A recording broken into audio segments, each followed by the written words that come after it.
Commission to order. First thing on our agenda is the consent agenda, which is the regular meeting minutes from last month. Are there any changes, corrections from anybody? Make a motion to approve the minutes as presented. Second. Any other further discussion? If not, all those in favor signify by a sign of aye. Aye. All those opposed, same sign. The consent agenda passes. Next is the financial reports, and nothing much has changed there from last month. I didn't know. I really look at that cell. I didn't see it. I'm pretty sure. I thought I looked at it, and I think it's not included in there. So, but I will remind myself to do that again. Thanks for doing that. And then I wanted to ask you a couple very minor questions on the junction. For it's got the $20,542 as an expense. Hold on. Yep, I can get there. Same thing with the Soleil Hotel. And so just a description there of what that expense is. I didn't know if it was bond payment. Question. So anyway, for both that one and the hotel. That I think that is the bond payment. Yeah, I figured. I'll go back and chase that down. That was the tax reimbursement we put back toward the bond Yeah, payment. so just, and that's good. Yeah. But just to note it, so. Each have a description. You think Yeah. that would be helpful? Right. This transparency stuff, it really. Okay. Let's see if I had anything else. Let me just run through, see if I highlight anything else.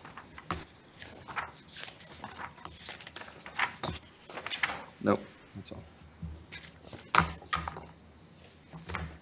Written it down this time, so that'll be a better chance in your memory.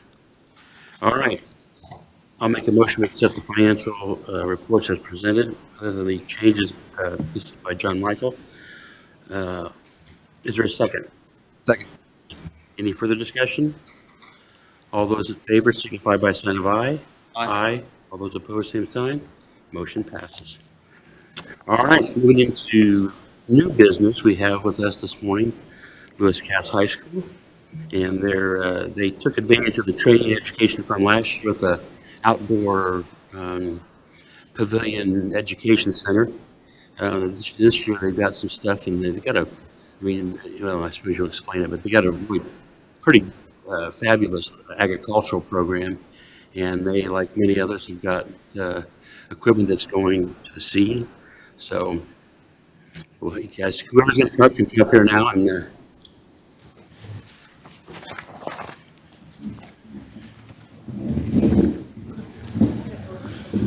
Okay.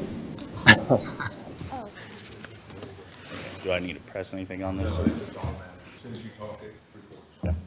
Well, I appreciate you guys having us. I'm Taylor Plank. This is my second year at Lewis Cass, and as an ag teacher, I've taught this my 11th year teaching. Mike Appleton here was actually my old ag teacher and the guy that got me inspired to be an ag teacher, and we're hoping he continues to stay around and teach the young minds. And then Lily Yax here is our FFA president, and she's actually possibly thinking about pursuing agriculture education as well. But we've also told her that, hey, you're very capable of doing other things as well, so maybe not. But we'd love to have her back, and maybe one day she'll replace Mike. But I'll go ahead and let Lily introduce herself a little more. Okay, so I'm Lily Yax, and I'm the Lewis Cass FFA president. And I joined FFA in 8th grade, and it has opened so many doors and opportunities for me, and it continues to open doors for other kids. That being said, we have a lot of community support for our FFA program, but with funds like this, we're hoping to use it to benefit our ag classes and programs more specifically. Great. So with that being said, I'll kind of get into it here. Our high school enrollment is around 373 students. The 8th through 12th grade, so we went ahead and included the 8th grade because some of our classes, we have 8th grade students as well. That's about 473 students combined. In those, between my classes and the Mr. Appleton's classes, we have roughly 220 students that are enrolled in ag classes and coming through our pathways and learning about agriculture in some way.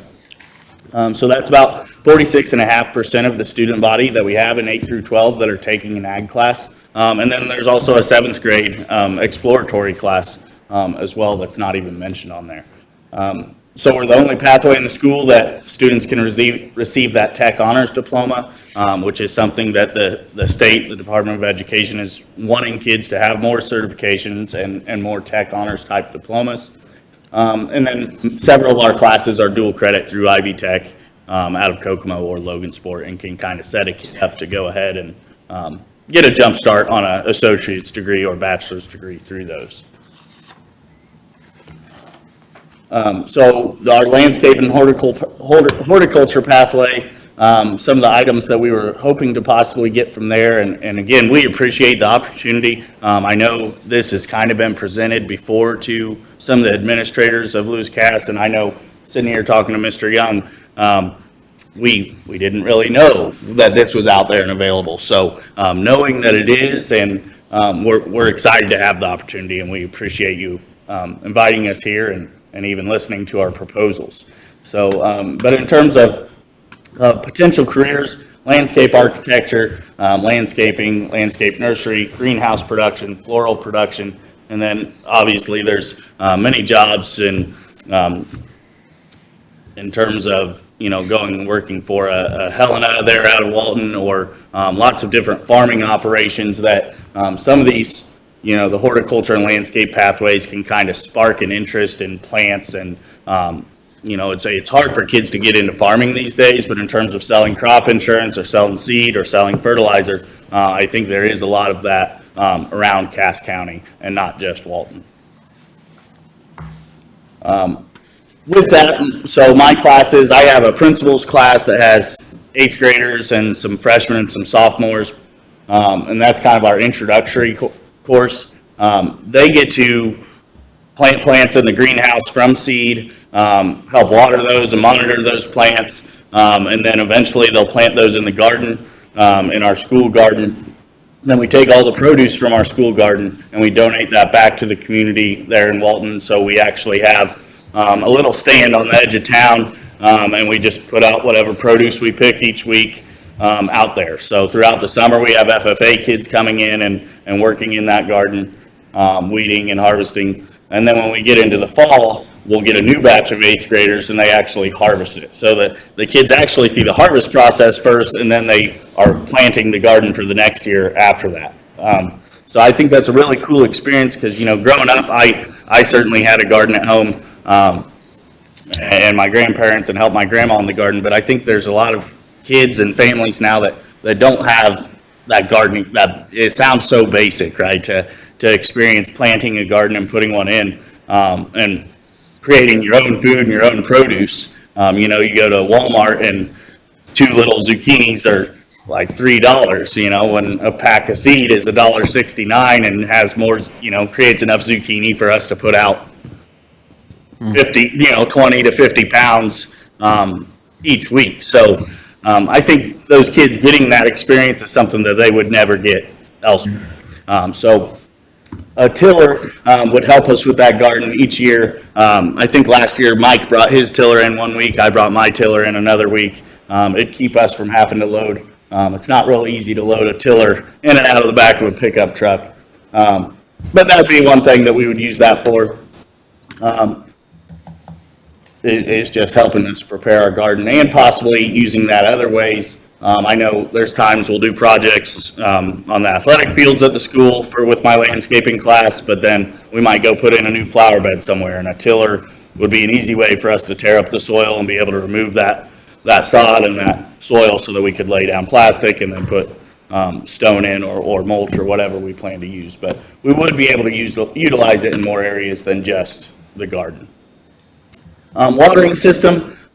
We would really like to have a nice misting system in our greenhouse right now. So I came in on Easter, which I only live a mile away from the school, and that's not a big deal. It wasn't anything for me, but I know a lot of people don't go to work on Easter. And even though it might have only taken me 20 or 30 minutes, just being able to set up a misting system. Because even with we've got a really nice greenhouse that was put up in 2014. It was actually a grant through the Community Foundation. Actually, Mr. Young's son, Peyton, he wrote an essay and won that. And then the ag classes put it up. But we're so it's a really nice greenhouse, but it's a shell. So on here later, we'll see tables that we want. But we're trying to make that a really, I guess, a state-of-the-art greenhouse because the shell is there. But this time of year, when it gets 80 degrees in a day, those little plant starts will wilt and die if I don't water it 2 or 3 times a day. So if we could have that and put it on a timer. At the end of the day, though, I can always go in and water as well. But I think for the kids and their learning experience and being able to possibly do studies of, hey, if we water, this many times a day, how do these plants grow? I just think the future going forward and training kids to actually work in a greenhouse that they might actually experience in the real world, I think a misting system and a timer system would help that. And they would obviously help install that system as well. Hoses. So, hoses are one of those things that with a garden, they get damaged. A mower hits them or just in general, a kink, they go bad. Being out in the sun or in the greenhouse throughout the year, it kind of wears on them, as you can imagine. And so we're just looking to get a few more hoses. We did move our garden this year. So our garden was right outside of our greenhouse and right at the back of the school. And with gardens, sometimes they do get a little bit of weeds, and sometimes the tomato cages, when they're not in use, are off to the side, and gardens aren't always the prettiest thing. And so we kind of thought that we could reuse that area outside of the greenhouse on the backside of our school to create an area that possibly kids could go to during our mentor, which is like our flex period, or possibly me and Don were just talking about the possibilities there are kind of endless. Maybe we want to create an outdoor classroom or something of that sort. But either way, we had an old greenhouse there that hadn't been taken down yet. And last year, that was one of the first things I did. I said, hey, if we're not using that, let's go ahead and get that old greenhouse and the head house, the potting room area. Let's get that all taken down. And so we got that removed. And then it was just our garden. And that kind of looked rough at times. Even with flowers around the outside, you get piled up. When a watermelon goes bad, we just set it off to the side. And so we had piles of rotten produce and other things. So we decided to move our garden. Well, with moving our garden, we're taking it away from where we have a water source. And so we're looking to get water lines and a hydrant put in that could give us water access at our new garden. And Amy Dinsmore's project that went through you guys before, that is actually really close in proximity to the garden. So putting a water line out there would allow not only us to access that, but it also kind of piggybacks on that project. And she'd be able to use that hose and hydrant as well. There's just the water line. So where we're wanting to put that hydrant in is in our test plot area. And there's not really water access close. I would say we're probably 400 to 800 feet away from where water access is. So I don't know exactly if that'll get us there, but at least some of these funds would be used to at least get us a start and get water access closer. This is the only one I had a question about when I looked it over. I mean, is it easy to install? You guys just plan to install it yourself? Because in terms of if there's a cost to that, I didn't see a cost for installation. So yeah, and honestly, we weren't quite sure on how all this worked, and so I guess we would probably hire a company. And I don't know, Don, maybe you should speak on this, but I've kind of talked with our head of maintenance about how we would go about that. So I think we would hire a company to come in and do that. We didn't put this on here because I didn't really know how I would go about getting a quote for that. Okay. But I don't think that, I don't know, would the kids be able to trench such a thing? I mean, It's up to you. I just want to mention that. I didn't want to leave you undone and then you're going to have to absorb a cost. But I just want to mention it, so. Yeah, certainly, I guess, you know, this was kind of, we talked about our ideas of what we thought our program needed, and then kind of had the kids put something together. So we worked with this, our students put most of this together with the ideas that we thought of what we needed. And so rather than putting on there, oh, you know, we need to have such and such irrigation company out and install this water line and a hydrant, we said, well, if we get a hydrant and some line, You'll figure it out. maybe we can consume the cost of labor for, so yeah, I'm not sure. We're open to ideas on that. Okay, yeah, I just want to make sure you have all the funds you need, and I think this all makes great sense, but that's just one thing I saw was missing, so. I think you'd want to have a trencher rather than have the kids try to dig it. I mean, you need to, Yeah, you're right. it should be down 3 foot or so, and just in case you don't get Well, and even that, line blown out. I'm not sure with the liabilities, and if we're allowed to have a trencher running around the kids, I think we could certainly bring the kids out there to watch, but I think you're right, it probably should have somebody come out and do it rather than, we were never gonna try to do it ourselves, I guess. Great. And then our tables, and I believe there's pictures, so our current tables, this is just a shelf or a countertop that was taken out of the old greenhouse. And then these are old science lab tables that, as other teachers have gotten rid of them, the custodial staff knows that we want tables in the greenhouse, and so they bring them to us. When I got there, last year, there were no tables in the greenhouse and the plants were on the ground, and that's not saying anything bad against the previous teacher that was there or Mr. Appleton or anything like that. Because, you know, wood tables in a greenhouse that you're watering on and they're exposed to a lot of heat and humidity throughout the day, wood tables aren't ideal. And so, you know, the greenhouse got built and that was great, but then what do you put the plants on? And so at my previous school, we had these tables. They come from the Greenhouse Mega Store, and they're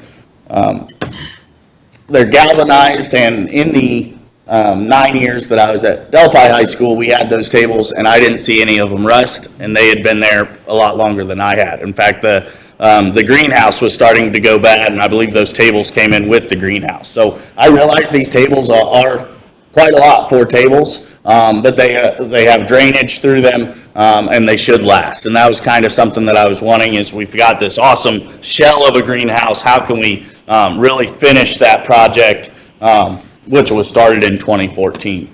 And so those tables would be the last tables we should ever need in that greenhouse. And we have a plant sale as well, that the community comes in and just making it look really nice and professional in there. I think the kids will take more pride in that, and I think people across the community will want to come in there more. They still want to come in now, we get great community support, but I just think adding those tables would just take our greenhouse to the next level. And there's different sizes, and so that's why we've got different slides here. And then, not that I don't utilize some of the ag mechanics, and not that Mr. Appleton doesn't utilize some of the landscaping side of things, but I'm going to go ahead and let Mike talk here. But our 8th graders, as well as planting the garden, they also do a portion of welding, and so that's another experience that they may never get. And so even the girls that are real prissy and painting their nails are non-traditional welding students. They actually go out and learn to stick weld for 3 weeks, whether they like it or not. And so that's an added experience in how my classes will utilize the rest of this. Okay, so for the ag mix part of it, which is under the engineering pathway, leads into all kinds of careers, things in engine-related items, ag engineering, electronic, HVAC, welding, construction. Those are the things that we cover in that class. I think probably our biggest issue is most of the welders that we purchased were in 2010, and I'm sure Mr. Olam remembers when all those welders came in, because that was the time they were redoing his room as well. And right now, we only have 4 functioning, and two of them actually have issues with ground. So the benefit is with this, many working machines would give students receive more time in practice actually doing welds with much less downtime and just waiting on space to get in. I mean, we have the booths available there, we just don't have the welder. So we have different kinds of welders. I mean, when Mr. Plank's class comes in, they're just looking to learn how to do things. So, you know, we probably could be looking to go state of the art on everything here, but we're really looking to have some beginner type welders, some welders for people that are more experienced, and then maybe some welders for people that are probably looking into a career for that. So we're looking for 3 welders that are just for beginners, where they're just learning how to weld, where they're probably going to be hard on that machine because they do not know how to use it properly yet. We're also looking for our beginning welders. We do like to, if you'll notice, some of these are the red welders, which are going to be more of the Lincoln style, and then we are looking at millers as well, because those are the 2 main welders that are used out in the industry, and we feel like kids ought to have experience on both. But we're looking for 3 of these at $14.29, just to give them the Miller style welding. And then for our advanced welders, we'd kind of like to get something that's a little bit better, that's not going to have a lot of wear and tear on it, because our younger kids wouldn't use these, but something where people are going to get to use a better welder for projects, for our ASFD class, which is basically project-related class. Also for the advanced, a Lincoln style one, a little bit heavier duty than the ones that we were looking at a couple slides ago. Also, you get out in the real world, most everything has MIG welding.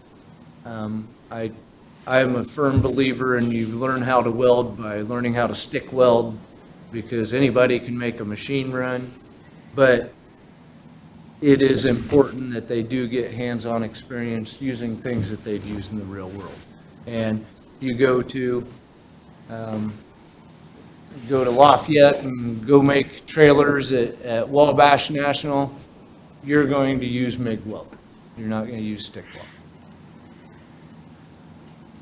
This is kind of a look at some of the welders that we have right now.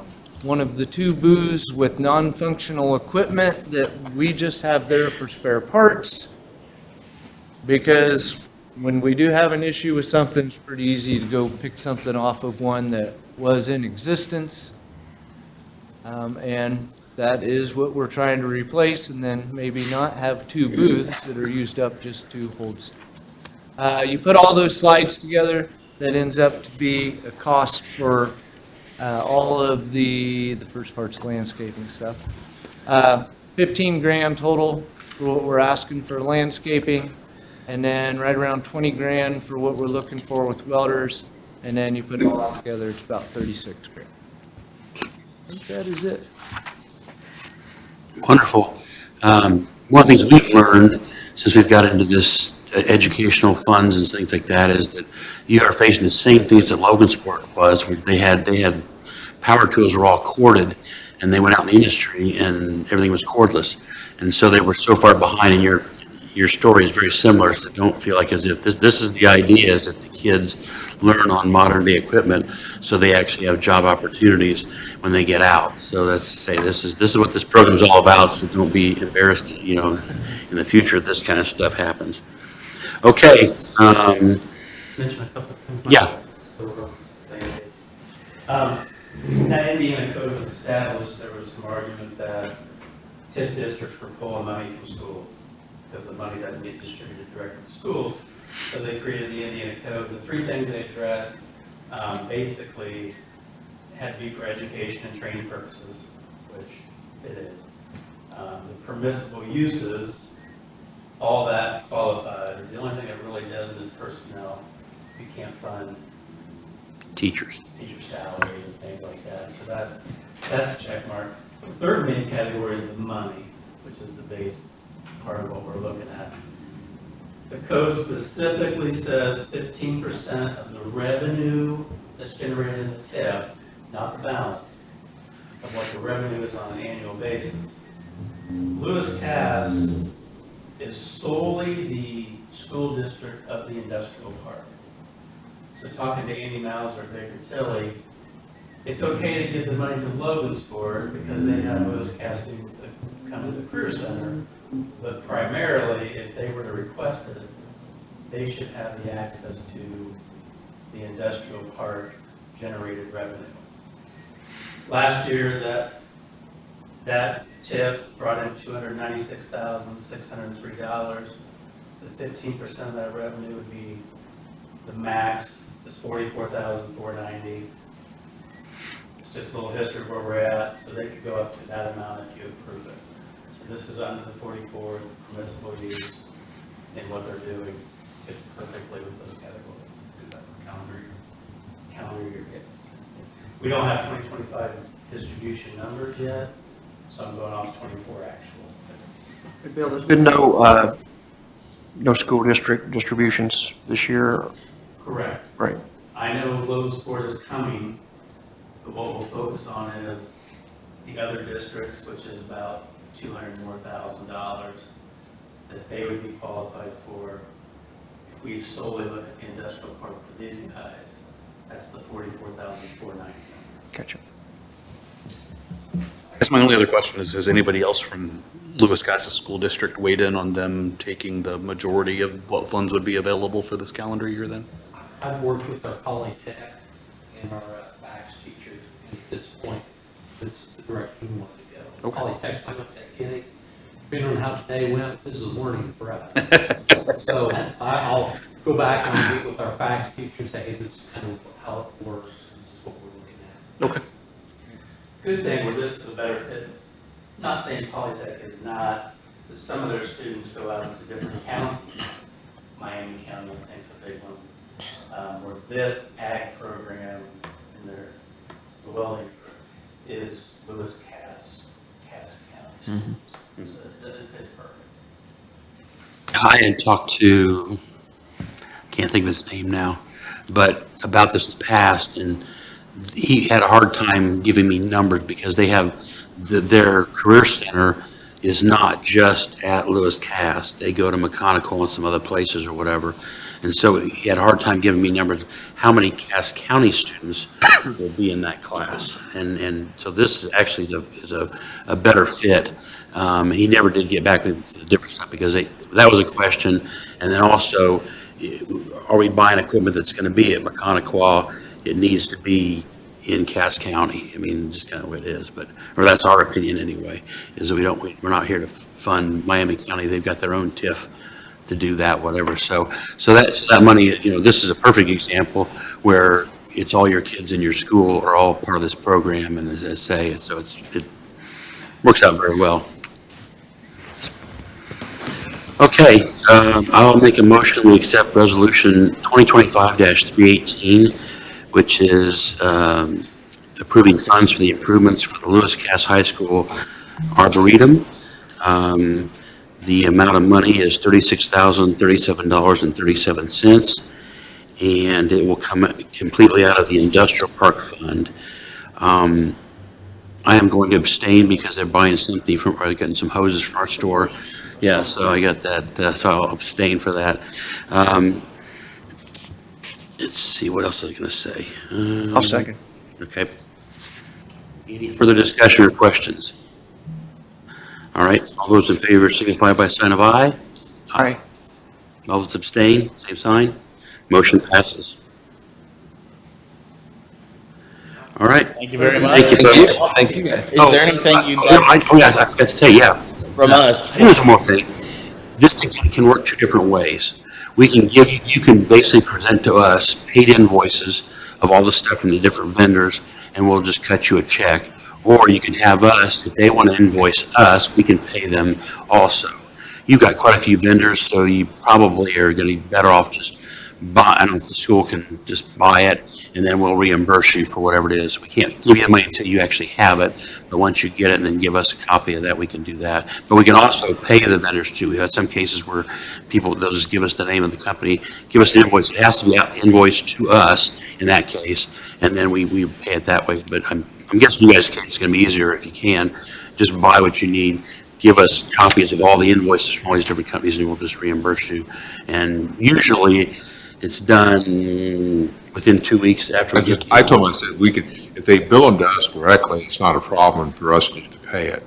So, I will say, when we were pulling stuff together this year for the state, whatever audit, it's a little bit more difficult. We have all these different vendors. They want to know exactly how much money was spent on the educational funds. I thought it was easier for me to find it that way than to say, oh, here's a stick welding company, here's a hose company, here's whatever. But that's fine. I mean, we can do it because we do itemize it into that fund in our spreadsheet, so it doesn't really matter. So whatever's easier for you guys, we can do it either way.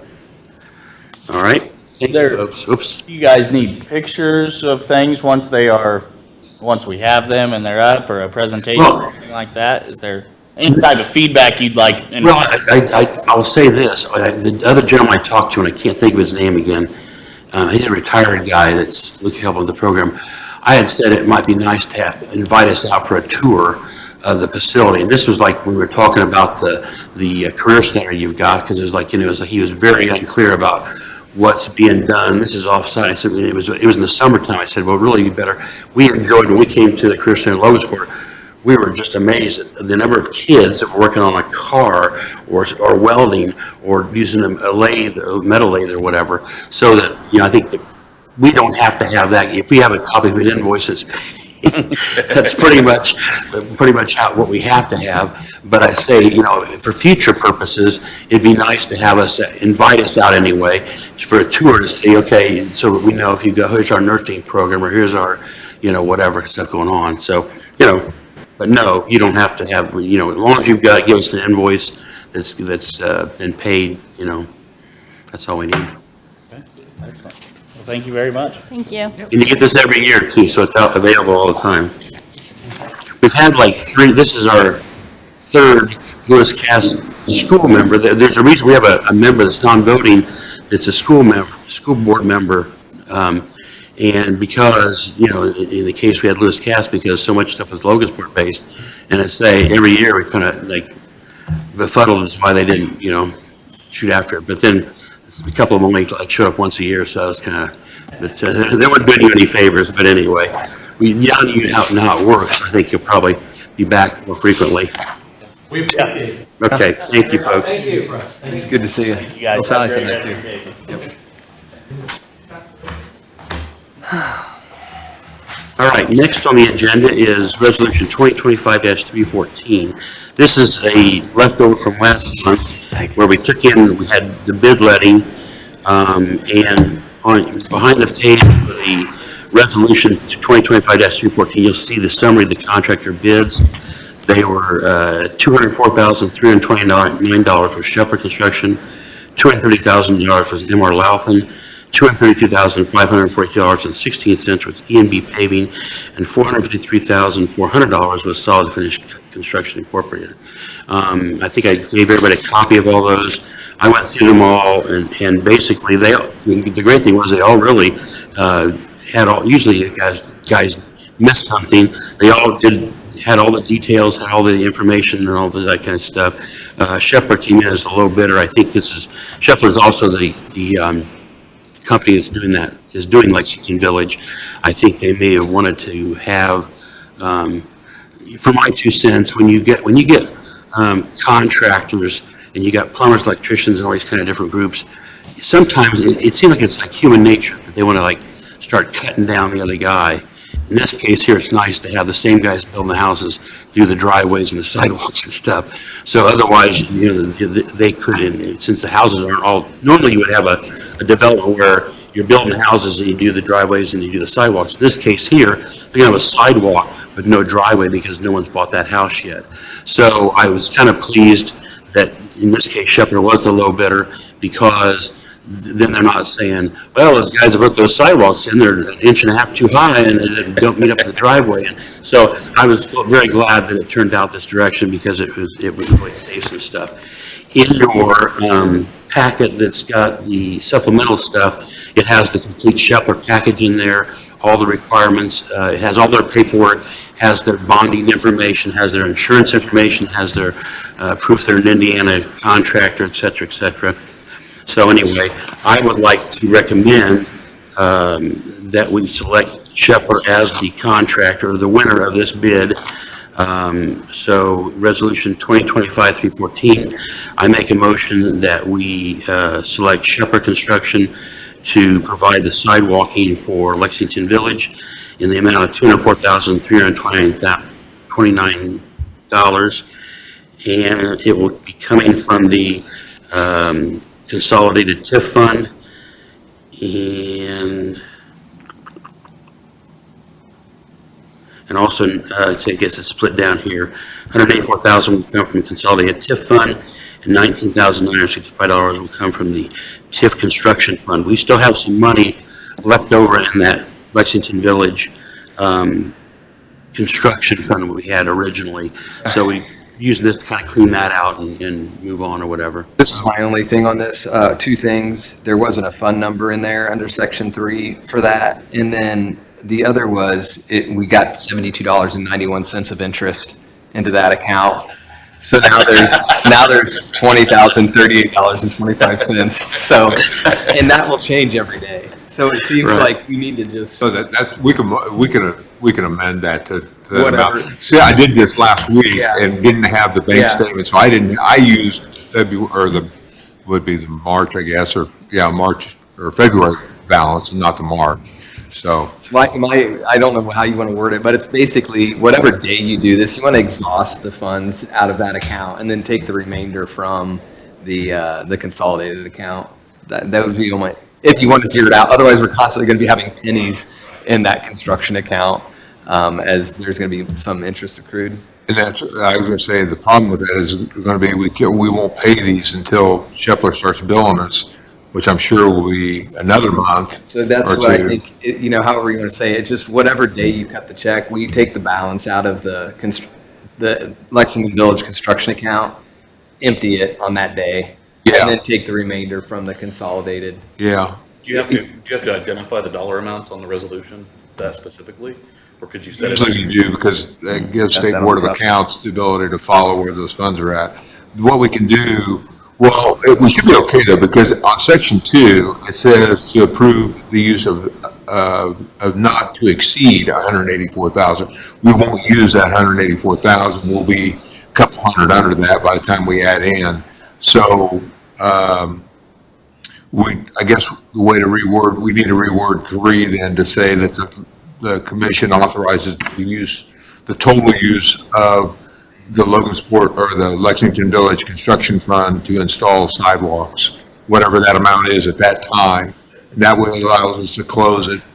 Just put not to exceed 21,000, Yeah, that should do. and then as long as it's under 21, then you'd be able to. But you should be, because if he starts billing us right away, we can get the first one billed, or we can ask him to bill us right away to get that closed out. Or any number, 22, 23, whatever number is high enough to. So would you prefer that we table this resolution and redo it next month, but we can go ahead and award the contract? No, because you're going to run the same problem. You're always, that rolling interest in there. Right. Until we close that account out, and then we'll have to do another resolution after we do that to close the account. And then that'll have to go to the city, to the council, so that they can close the account. So, but this would be the first step. So I think if we just say, like Phil said, if we go ahead and say 21,000, not to exceed the use of 21,000, we'll close it out. And now the next resolution then, once that's done, will be to close that account totally. You guys approve that, and then it'll go to council, and then it can be taken off the books. So do you want to table this and then redo it? I Or do you think wanna we're amend okay, it? we're okay to amend it. I think Okay, if you we'll just, just- okay. if you just make the amendment to say 21,000, Okay. not to exceed 21,000 from the Lexington Village TIF fund, construction fund. Yeah, the phone, I didn't have that number on me when I wrote this, and that's the reason why, I missed it. There were so many things we threw in here. That was one thing I forgot Busy to put month. in. I'll They're busy second. couple days if you want. I'll second that right. motion with the amended resolution. Any further discussion? I have to abstain. It's, Okay.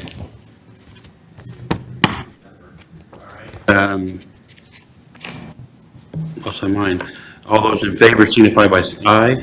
Aye. All those opposed, same sign. We have one abstention.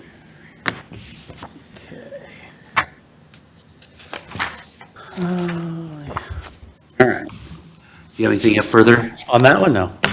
No, they're the lowest and they're qualified, so that's the main few things. I'm just going down my list here. The sidewalk program at 217, 219 South Fifth Street. As a reminder to stay compliant with the State Board of Accounts, we used to have a sidewalk program, a facade program, and a key building program, but we would go on private property and fund things on their property, and the State Board of Accounts didn't like that. So now we have a program set up through the Logansport City Revolving Loan Fund, where it's technically paid through them and you reimburse council. So it's a way to stay compliant. All that to say, the sidewalk program is now under the Logansport Revolving Loan Fund, which right now was previously funded last year, has $182,739.48 in that bucket. As you get close, you would want to replenish that bucket, and we go through council. So it takes about a month or two to do that. So 2 months. So I'll stay ahead of that game and make sure we don't get too low. But as of right now, we have over 182,000 in that bucket. Bill, is the street department's 50/50 program for sidewalks, is that limited to residential properties? Correct. There's a certain pot in that, and it's limited to residential. Your program is commercial only, but it must be within the TIF areas. There's also, Logan Landing also has a program for facades. It's facades. Yeah. So in his case, he submitted the application. The totality was $7,318.50. Your portion, or 50%, would be the $36,5925. It does need it. I went down there and looked. It needs it more than, well, it needs it. And it qualifies. It's within the TIF. And the application is on target. So I would recommend that we approve this. I've got just two quick questions. First, is looking at bank statements, is this the non-revolving RDC discretionary fund? Is that, because it does show. Yes. It shows a balance of 260 in that, just for your information. I contacted Robin Friday, and I asked the specific question of the Logansport City Revolving Loan Fund 406. She came back, said the balance is 182,739.48. I don't know, in what we've got on our the Excel sheet for the revolving, is that the same as the revolving fund program? No, here we go. Yeah, it shows 260 on the, anyway, something to look into. Well, you should have had money, you had money come out of there for the nest. That was last You had year. Gray Mill was paid out of I'm that, aware of. yeah. That wouldn't be. But, yeah, here, she needs to give me that every month. She doesn't give it to me. So if nothing's changed, she doesn't give me that information, so. I just want to note that, because there might be more money, there may or may not be more money there. Yeah. But I just say, I just know there's been 3 payments made out of that.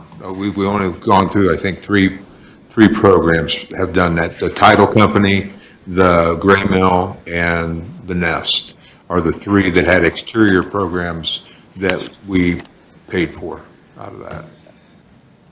So I would say what Bill's giving you is probably the right amount, because I know the Gray Mill was a substantial amount out of all those. I think the title company was only a couple thousand, and I think the Nest was a little more than that. Still, I can't tie it out, but that doesn't mean, anyway, that's fine. Just a note. The other, maybe something just to kind of tie up if we can. The other was just more of a procedural, looking through the program, it talks about the 1099G that has to be issued. So I see in the application, the tax identification number's there. And it says that application goes to the planning department. Then does somehow the city end up issuing the 1099? Okay, Treasurer's office is to okay. do that. I mean, that would make sense. I just wonder how it all Just for the portion. passes and gets tracked, and make sure we do issue those things, because there are penalties if 1099s aren't issued. So just need to make sure we issue That would those. be on. That's put out every January. Okay. They put them out. And then item 11 on the program says that all reimbursable expenses must be subject to receipt of at least 2 bids prior to incurrence of expense. It doesn't say that those bids necessarily have to be received by us.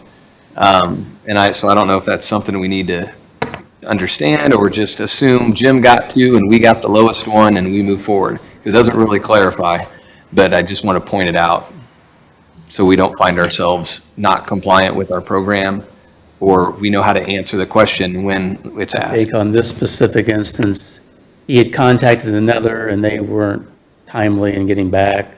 So the only one that did come back was Loudon.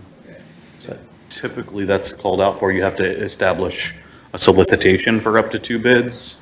If it specifies reimbursement, that's still concerning verbiage. Something to note, because if somebody asks us about it and we don't have an answer, like if we capture the notes that he did, I even just verbally here, that there were 2 requests made and only one submitted a proposal, maybe that'll at least be documented in some way. And for that low dollar amount, having the verbiage changed to indicate solicitation of 2 bids is totally in line with what your usual, like, state and federal codes are. But if we leave it as receipt of 2 bids, it's a loophole.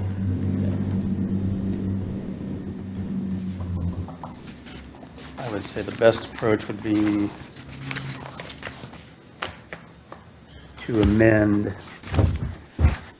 the program verbiage itself. I think so too, that'd be easiest. You know, for the residential program, I know now that there's like 2 designated contractor. They're assigned, homeowner really doesn't have an option on that, and they do all the sidewalk work for the city, so. Yeah, I don't disagree with that. It is That would also be in line with the established state and federal codes, because usually you've got a pricing structure system that's in place that supersedes municipally funded projects like that. So, for example, if you're looking for funding for radios for a fire department, there is like a state list of state-approved vendors for radios that allow you to circumvent the solicitation process if you're using that, because the state has essentially done their due diligence and identified the lowest cost program, and in most cases, there's already in place from that vendor. So if you have an established vendor, that's one thing. If you're looking for a mandatory solicitation of a minimum number of bids, that would be another thing, but requiring they obtain 2 bids is not good. I would agree. I mean, either or. I don't want to create a problem, I just want us to be If you're compliant. suggesting that we use a certain certified vendor, I think that would be acceptable I'm sure too. the city has gone out for bids citywide. Right. I think either one of those are better options than to leave the verbiage as is with obtaining 2 quotes. I would agree. I don't think we want to go into a complete corner with one person Sure. based on, with that thought process, they're going to be overwhelmed, and how do you keep them in check, I guess? So I would amend the program itself to the Solicitation. words solicitation, or maybe not be receipts of. Yeah. And then. That's not on the agenda, can we add it to, I mean, is that something we can do now, so that then we do that first, and then we approve? And speaking to Loudon's, they often sell us, to the, whoever's doing the job. They often say, hey, you ought to look into that Sure they do. program. Sure they do. Go see Bill Cuppy. Of course they do. It's It's hard to say you can't get 2 quotes when we just got 3 or 4 for, Large commercial might be a little different from a Yeah. $7,000. I know from community That could be crossings, nice, but I agree with you. helping small towns with community crossings, sometimes even the dollar amount doesn't matter. They're gonna look at the time and effort they have to put into it. So for example, crack sealing is something that towns have a hard time finding. We usually have to go to NDOT and say, hey, this town in this area wants to do crack sealing. They literally can't get anyone to help them with a cost estimate because the time they're putting into an estimate that might be $30,000, they're not even gonna Yeah. mess with that, especially if a town's not able to do that estimate themselves. So. Had that with Loudon at times where they've been like 2 months behind or farther, or they're done for the season sometimes. So I've seen that happen where they're not, so I don't think you want to lock it in that way, but, If we could kind of table the first, and if it's, I don't know if we need to make a motion, amend the agenda. I would say, if you want to, your program, you can just make a motion and say, we'd like to amend the program to this wording, I'd like, and then you can go forward from there. let's move that. I would amend, yes, sir. even if you amend the program, there has to be some documentation that there was a failure to bid, right? So that there was demonstrated proof that there were 2 invited bidders. So you start to get into how does he even show that he made the request? Is it a written request? Did he call him on the phone? Like, how do you document it? Or is it just verbally, hey, I solicited 2, they didn't come back, we capture it here, and we move on? Or is it something more? I State don't Board of know. Accounts would require you keep track of a written request. I think they'll accept like a screenshot if you have like a price estimate request system that's online. If you go in and type in all that information and take a screenshot before you hit the submit button, I think they'll take that. But typically, our advice to the towns is you send them an outgoing email, you save that email, that shows that you solicited that request. So if you get one bid back. from That's what we've had to soliciting do in the That makes clerk's sense. office I mean, that would before, be I know, documentation. is send an email, show the request was made for, like, say, we were buying vehicles, we make 3 requests for vehicles, we get 1 back. Done that with vehicles with USDA money Yes. before too. You get 1 back, and that's your, your email is your verification. We requested it, we just didn't receive a response. Noted. So for the Logansport Redevelopment Commission Sidewalk and Curb Replacement Program, here'd be my proposed amendment, would be that in section 11 on reimbursement payments, that it's changed from all reimbursable expenses must be subject to receipt of, to all reimbursable expenses must be subject to documentation of solicitation for 2, or at least 2.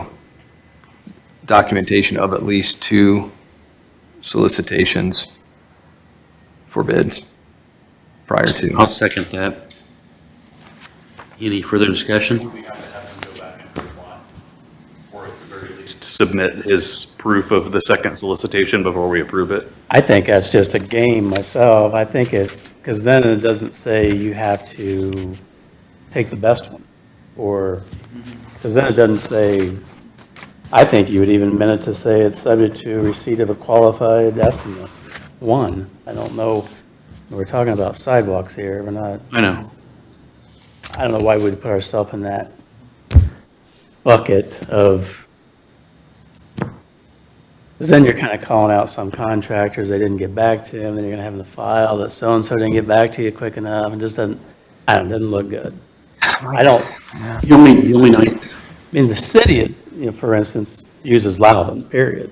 So, But the whole point of that verbiage being in the program is obviously to have some kind of competitive bidding process going on. That's You right. don't want to use TIF funding for a non-competitive process. That's right. So I agree with it's that. still, I think, kind of essential to have it in there. You're right. It's, for lack of a better term, a little silly, but it still is kind of necessary for ensuring that you're not spending an excess amount of TIF funds on any given project. not to be skeptical, but you could also have a situation where the contractor would raise the price intentionally, knowing that part of it's going to be covered, and give some money kickback to the owner.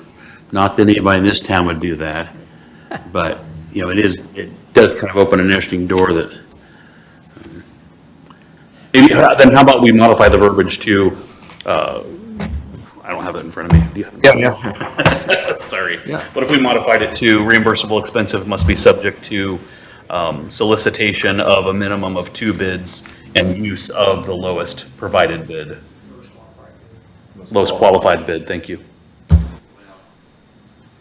Try like that either, because if somebody doesn't do very good work, But qualified's better than lowest. they're gonna pay, I mean, they're gonna pay the 85% or whatever, so if they wanna have a better quality sidewalk, Typically, when it comes to bidding, you're not allowing for quality. That's only for professional services. You allow for that for engineering, you allow for that for architectural work. I mean, typically, if you're using public funds, you're not allowing for that for construction. I'm just saying typically. Qualified can also mean if you meet specifications, and what other criteria are in the RFP, which there probably is not much of an RFP on this. There isn't, because it's not, the dollar threshold doesn't trigger that. I mean, This would be more of an IFB. Then in that case, you're typically using the minimum. So even if you requested a second bid, he could still use them or allow them if them were higher. Is this the? I'm sorry. according to- are we gonna force them to pick the lowest bid?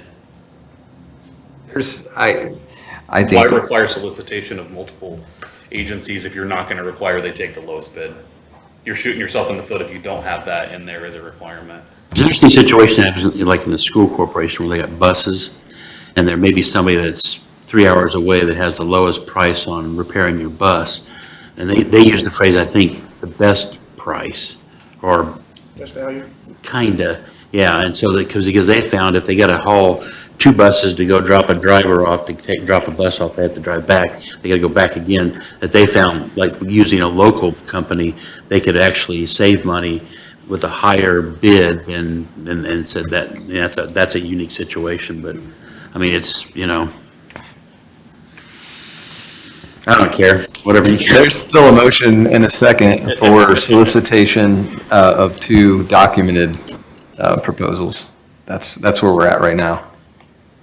Do we need in that motion to decide, are we going to force them to take the lowest bid, or are we going to just say, they get 2 bids and they decide they want the higher bid? I mean, like saying like this, in an attorney's case, they might want to have, something. What other point is there in requiring that they solicit 2 bids if you're not looking for the best value, though? I don't think there is. I don't think there At is all. either. I mean, mainly because they're paying half, and they're not gonna go out and get the worst, highest price thing out there, because they're still paying half of it. So if you're going to require solicitation of multiple bids, you should mandate that they use the lowest bid. They've got their own personal interest, though. I think what Bill's point is like they're going to use the one that makes the most sense because they're on the hook for 50% of it. So just intuitively, they're not going to pay the higher one or use the least expensive one if it's not going to be good quality. So they're making the best decision for them, which should be the most logical use of our funds too. So remove it completely. No, I think I still stand by the solicit too. I think we should follow the code, Indiana code, when it comes to thresholds. So if it gets to a number of 150 or higher, then we do what we did with the Shepler sidewalks. We go out with an RFP. And You're in a small purchase territory. they submit financials and all their qualifications. But when we're talking $7,000 sidewalks, Yeah. in my opinion, we shouldn't mandate more than one. Are you ever going to have one application that like supersedes the small purchase threshold for the state? On sidewalks, Yeah. Lexington Village. Would that all be as one application, or would each application go with each property? I can't imagine something that would supersede the 150 of a sidewalk. Well, small purchase is 10. Usually, we always go by 25. Anything over 25, you're required to request three quotes. Whether you get them or not, again, remains to be seen, but you request that and you document it so that you can show the State Board of Accounts you have asked for those requests. Then whatever you get, if you only get one back, that's your best qualified. But you don't have to bid. go with the low bid for a small purchase, right? Do. I think you do.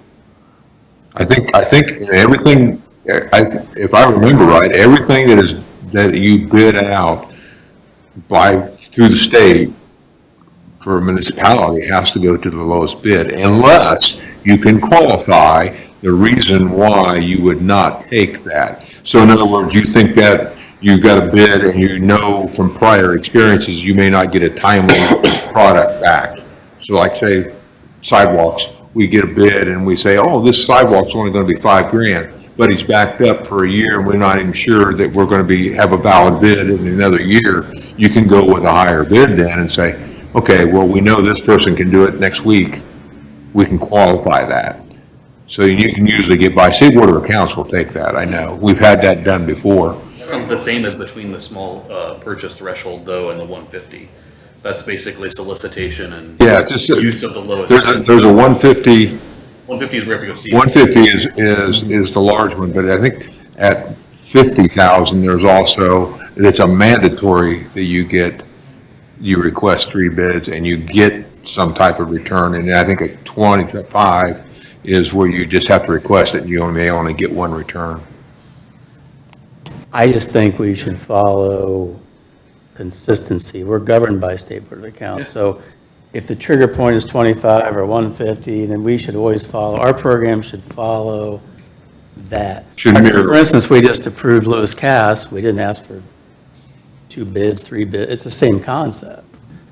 But again, and those were all separate. I took those as all separate. They were all under the number, but we Right. asked for 3 quotes on the water lines or. Right. But we didn't have a set of guidelines in front of us that is showing us that we're not following the That's guidelines. right, that is the Yeah. difference. And I think we should amend it personally. This is a template that I forget where I even got it from. Yeah, I mean, it was an old one that we tried to tweak to be more appropriate, and I think this Change it, is. someone, Yeah. State Board of Accounts didn't like the way we're Grants using and taxpayer dollars reimbursements for and, that. yeah. and- But I still think that Yeah. it's reasonable to expect somebody to at least request 2 bids. And And I don't disagree with you And- saying we should follow state code either. Yeah. I just don't know if we should approve this funding with the rule system in place as it is. We're talking about changing the possible rules, and if we were to change them to the $25,000 threshold, 3 bids received, then I think we're reasonable. so under 25, One qualified estimate is acceptable. Then we would amend whatever those threshold numbers are, 25. Even have a different trigger. Seems like it does. I would say the other thing too is this is an application to you guys and you guys have the right to question or deny it for some reason. So if you feel like you got 2 quotes and they want the higher quote and they can't give you a better reason for why they want the higher quote, you can always say, no, we have too many questions. We're going to table this until you can give us a better answer. So you've always got that ability as a board to do what you want. So maybe we should table it, reassess the state code, update the verbiage of the guidelines for the program before we approve the application. Probably should look at the facade program and the key building program at the same time and see if we're, yeah.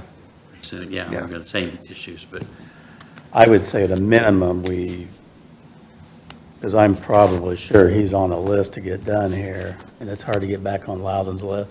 I think at least the 25 under number, if that could be amended to have 1 qualified accepted bid. Since the city uses Loudon on every residential piece, he's Right. obviously Say that's qualified. licensed contractor in the city of Logansport. something else that sometimes happens is the bid, let's say a bank, and you've got a contractor that is a depositor for your bank, and the other people are not. Sometimes they will want to support their people that support them, which is to say, it's a whole different issue. I'm not here to make it messier, but I have seen that in the past where, if I use a contractor from out of Logansport and I deal with these 300 contractors, they all get a little pissed off to say, hey, why'd you get this guy from, oh, he was cheaper, that's why, They don't exactly see that as a, Okay, so could we amend it to say, all reimbursable expenses will follow the State Board of Accounts thresholds and related requirements? That would then allow this one to go through if we're sure about the 25,000?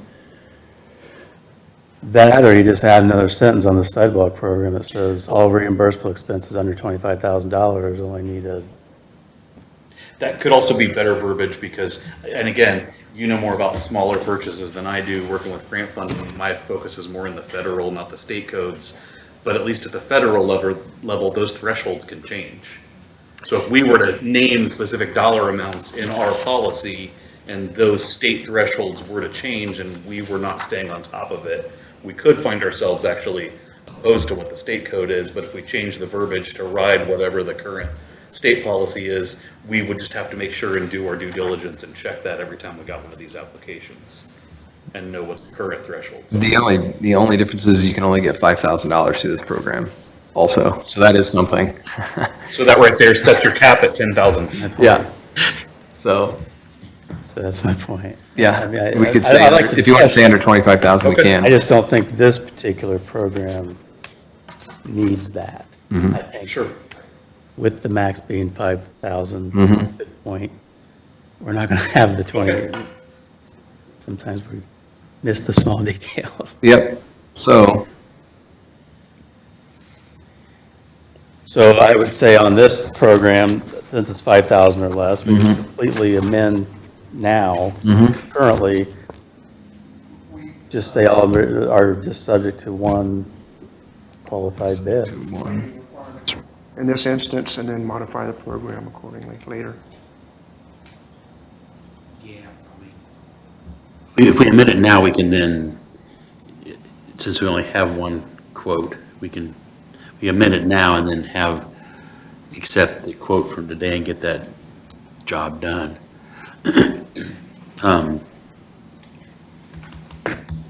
Does this revolving loan program vary this in any way? I mean, I know we moved from us having the program originally because of taxpayer dollars and da-da-da-da, and then we went to the city council program.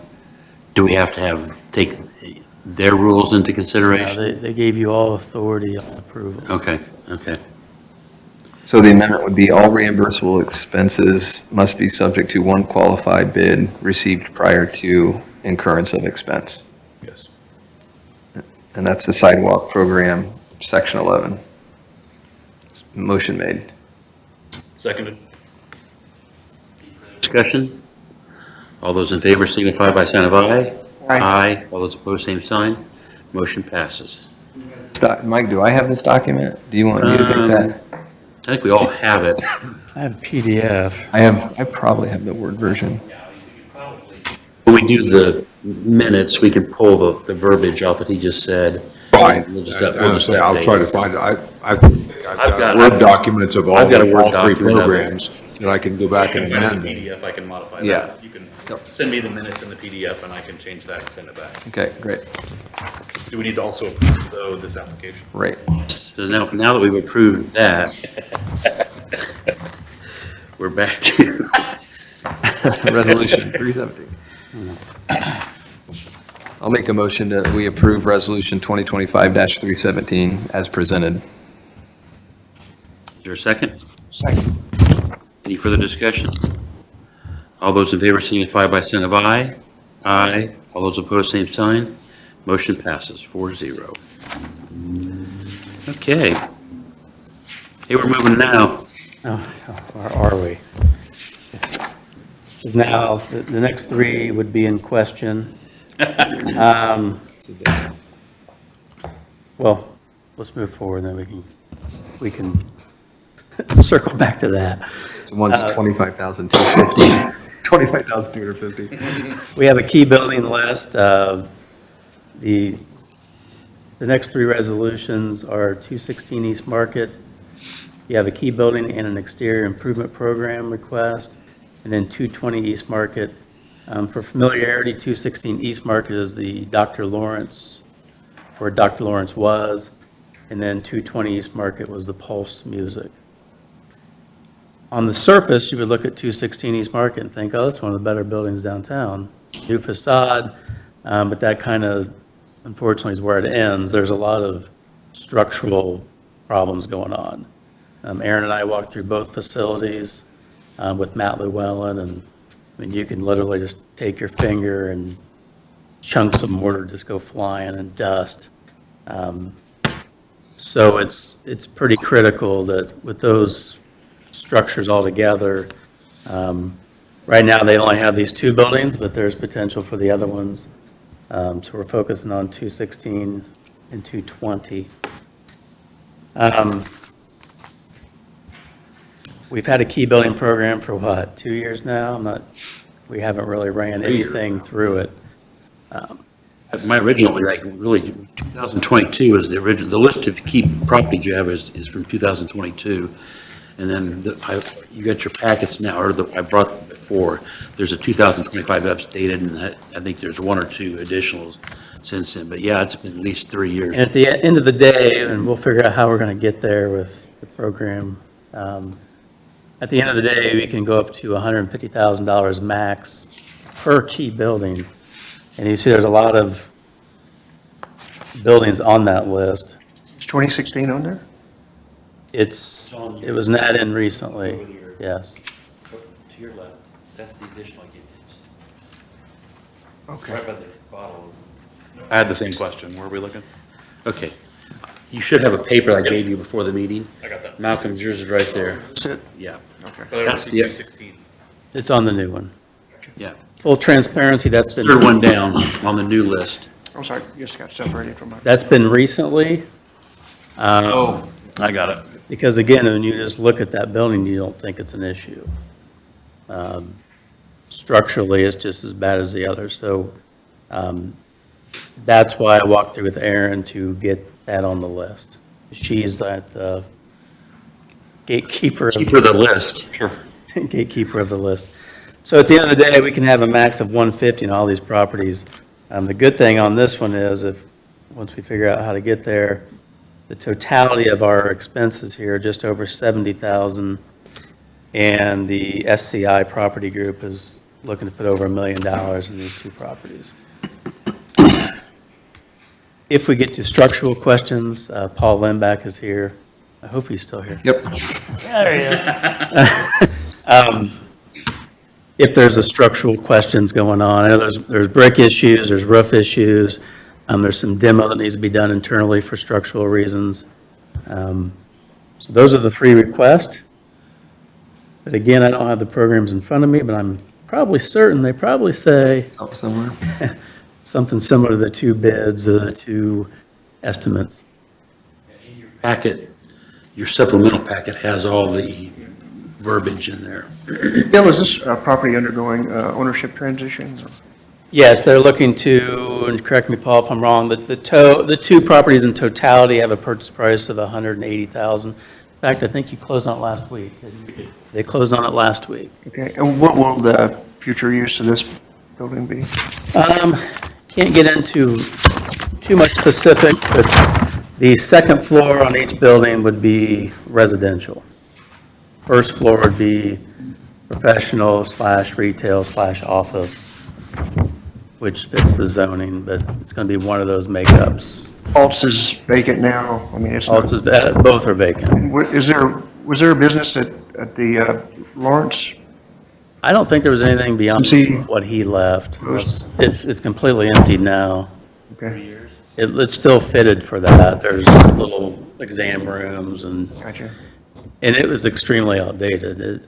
It pretty much, the facade is what you kind of fooled everybody. Okay, Because there was nothing done to the inside that I can see. And I think the goal is to have brick interior walls. Is that? Yes, exposed brick. Yeah, exposed brick. did the RDC contribute to the facade of the, I don't have Lawrence any building? records we've ever put any No. money into, no. I don't think we had the program when they did that. So yeah, as of now, there are, to my knowledge, $0 that have ever been put down on those properties. From There was discussion, you guys entertained some discussion about the need for that when the key program was put together. Ever approved for anything? Did do sidewalks there. When they did when All Saints did their sidewalks, I think we did the sidewalks down. Yeah, I don't know if we had a program at that point. Well, it wasn't this program, it was a different, we just did sidewalks. Sidewalk. Back when we did sidewalks, we were doing sidewalks. 100% of it we were paying. Probably like prior to 2020 or 2019. Back, I mean, that was the big, long debate years ago, was like downtown Logansport. The property owner doesn't own the sidewalk, the city does, and so we were paying, like Logan Square, we did that, and then we did a number, we had like a budgeted amount we spent every year on sidewalks. But then right when you get to their building, then that is their property, that's where it gets kind of tricky. You're touching their property. Looking at this and this program, key building improvement program, just to note real quickly, there are 4 bullet points of eligible improvements. Building foundations, and then it goes on to provide some additional information. Wall systems, repair or replacement of structural wall systems is required to maintain the structural integrity of the building. Roofing systems, replacement of roofing system, including structural elements, is required to maintain structural integrity of the building. And then environmental remediation, removal and disposal of environmentally hazardous products, asbestos, lead, et cetera. And then it goes to the ineligible. And just building permit fees and related costs, title reports and legal fees, acquisition of land or buildings, working capital for business, refinancing existing debt, sweat equity, interior upgrades, repair and replacement of non-load bearing walls, exterior improvements, elevators, HVAC, plumbing and fire suppression systems, electrical wiring service upgrades, extermination of insects, rodents, et cetera, resealing or restriping parking lots and landscaping. So I don't know exactly how those line up with what you've got listed, but I just want to mention that. And then I don't see, I'm giving this a quick overview, I don't see, interestingly, a requirement for 2 bids. Actually, I do. I believe I was digging into that because I knew we'd get there. What's proposed here is basically it's renovation by the owner or an affiliate company. Section 9. I'm sorry, I didn't. Oh, yeah, right there. The rehabilitation work is being proposed here is being proposed by the owner or an affiliate of the owner. Correct. Yeah. SCI, which That- I assume stands for Steinberger. Construction Incorporated. Oh, Is there a separate real estate company? Yes. Really? Interior upgrades.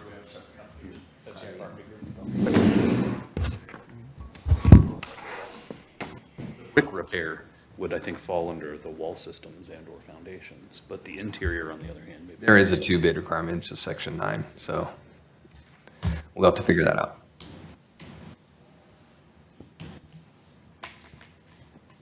And if it helps, we did get multiple numbers on all of this stuff, so. Okay. That'd be just good for documentation, I think.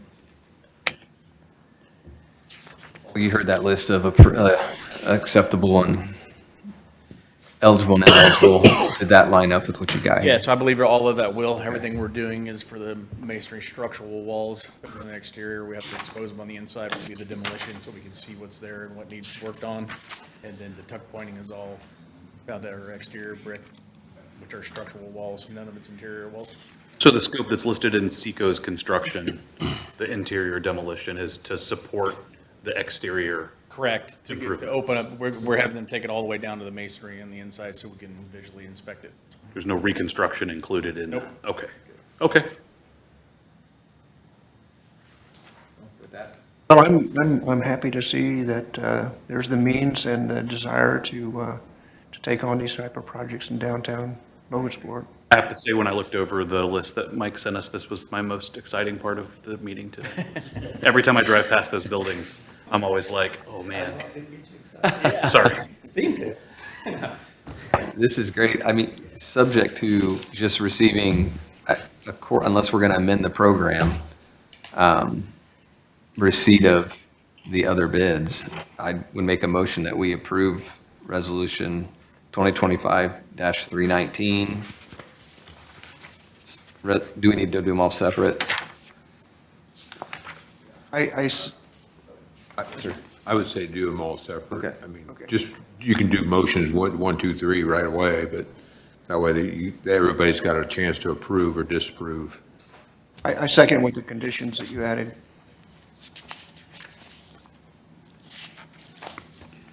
Any further discussion? All right, all those in favor signify by a sign of aye. Aye. Aye. All those opposed, same sign. Motion passes. Motion to approve Resolution 2025-320, again, subject to receipt of second bids for the work proposed. Second. Further discussion? I will say we do have 2 formal bids for the masonry work. For the demo work, I believe we only have the 1 formal bid. The other demo contractors are doing their own breed. Some of them were just numbers that were sent to us, maybe not quite formally on a proposal. So we could probably get those still from them, but they will be post-dated, if you will. I mean, they'll be current. I mean, they won't be ones we had before, so, but we did get numbers on them. I think with the formal bid, as long as you provided those initial, random numbers that were emailed or whatnot, if you show that those were submitted prior to.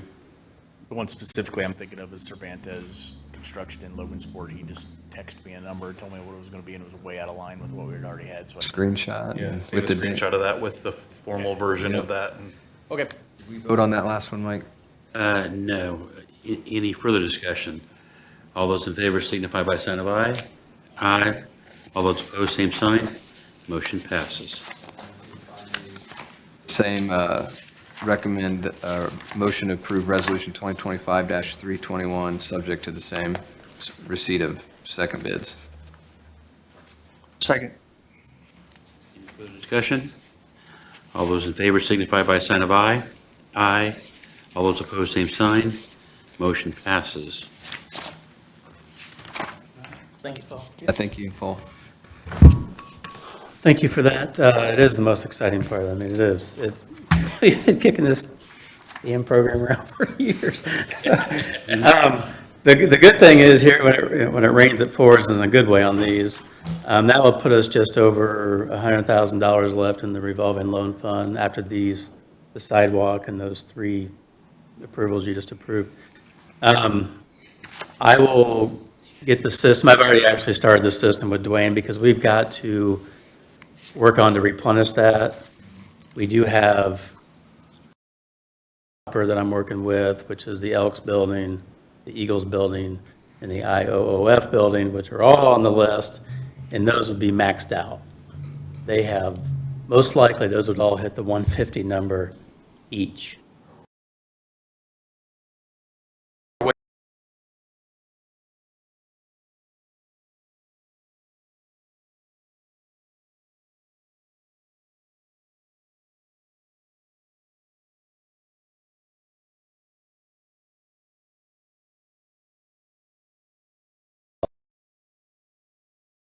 In that building, so replenishing that fund. I see that the Memorial Home was also on this list. Sorry. I'd say that'll be about a 2-month project Well, it's also probably on to this get list. it, get the money actually moved in to the fund again. Who starts the process? We'll have to, and they'll have to do an appropriation, which means that it'll be a public notice and whatever they approve through you to put in there. It does, I think before we put a 205,000, I think, in.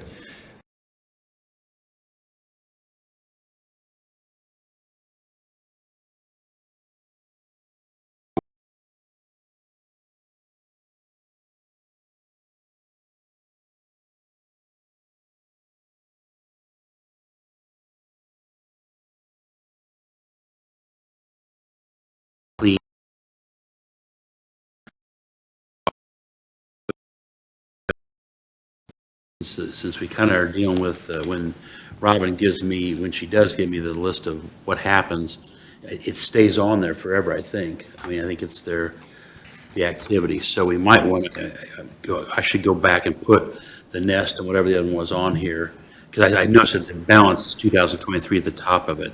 So really, I wiped it clean, not thinking about that. And probably for the future,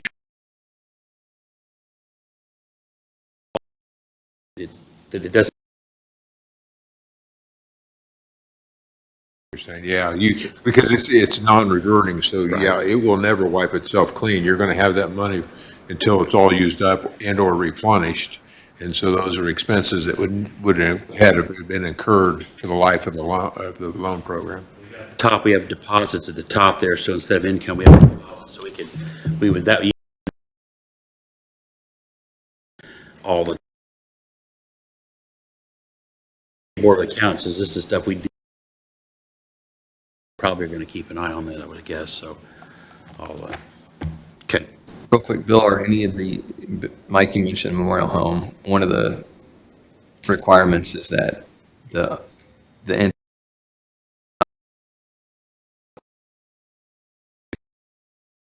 to keep in mind for. Okay.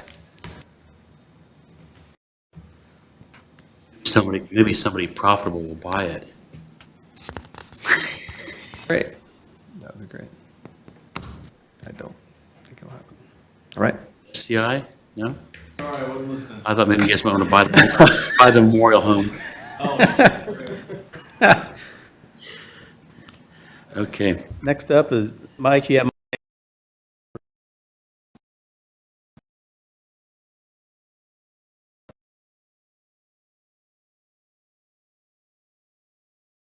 This is a cleanup of that.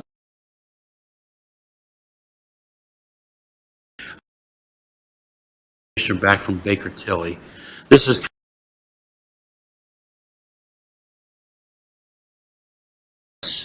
we exist under the same tax, non-taxpayer ID identification numbers as the city of Logansport.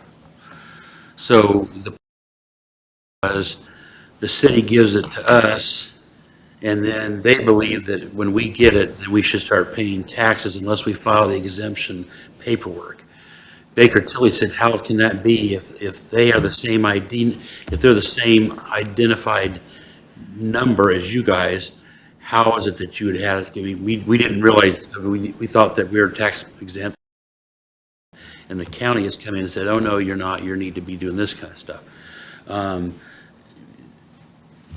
They had never, Andy Mauser with Baker Tilly had never heard of that happening that way before. So he was going to ask, send him a note again this week that said, have you ever found anything there from anybody else that has had this situation? So it's the question, I mean, you forgive this, but it's a case where for the future, and when I went down there to file some of the paperwork, they are asking about our articles of incorporation.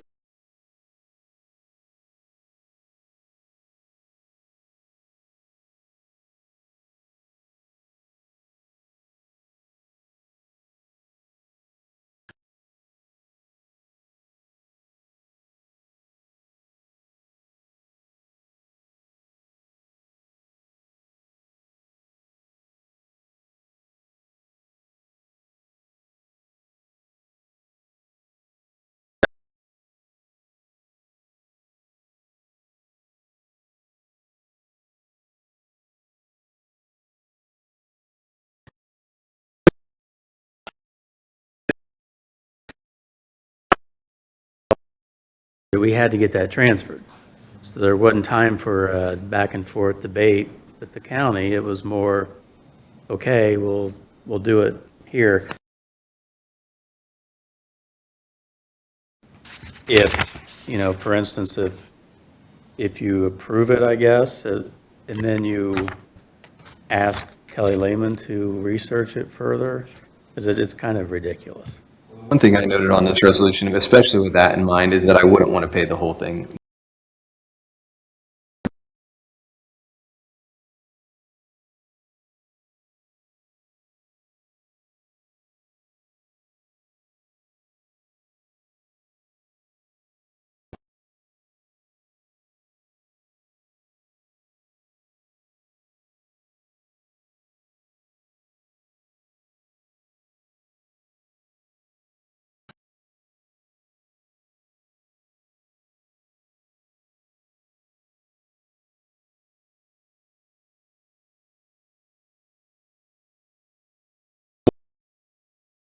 Want 3 years of tax information, and So it's kind of this weird tug of war, and I don't really get where we're at. We need to ask somebody who's informed what the law says. He's the highest that I understood as far as that works with tax entities like this, and he has not seen in other counties. He doesn't think.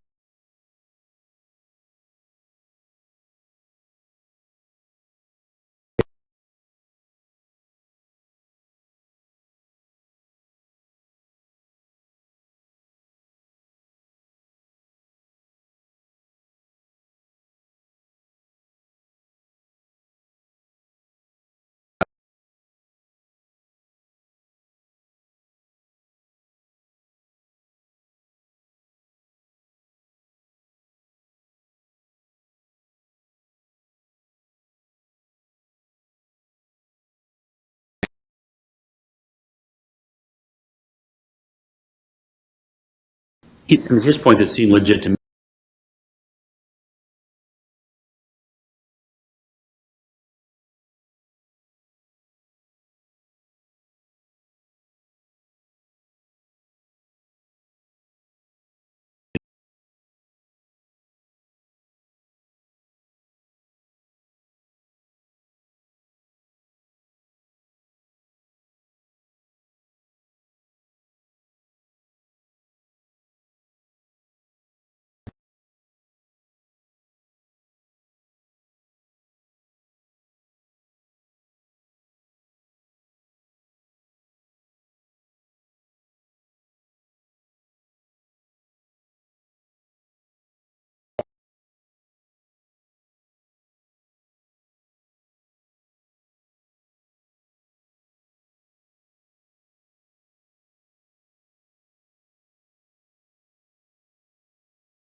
I talked to Kelly about some of this stuff before. He'll say, why don't you go ahead and just have Bose, it's not my area of expertise to have Bose McKinney or someone do it. And I think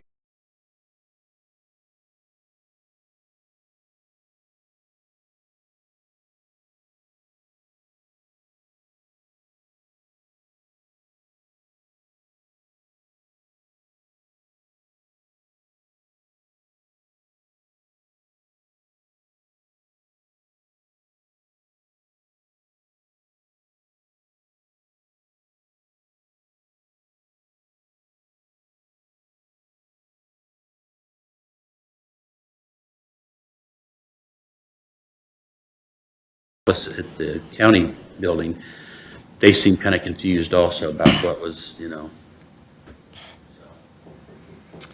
All right, do we need to?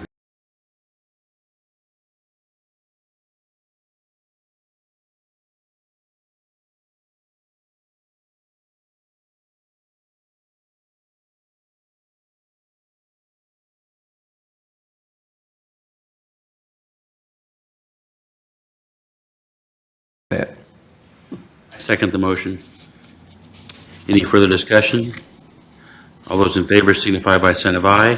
Aye. All those opposed?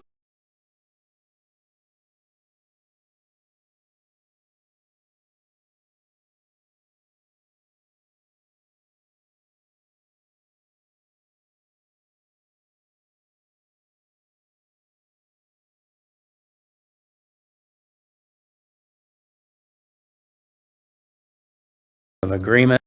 Basically, it would kind of get us into pole position when we would need an engineering company to do something for us. His scope of work's on there. It's not a retainer fee or monthly. There's no monetary agreement here. They did list their pricing in there, their per individual. But for instance, if this was executed, and we needed to have a road looked at or whatever, some kind of civil engineering thing, we would move up in the priority of their company, but it would still come with a cost, and I would have to come back to you and individually, case by case, get it approved.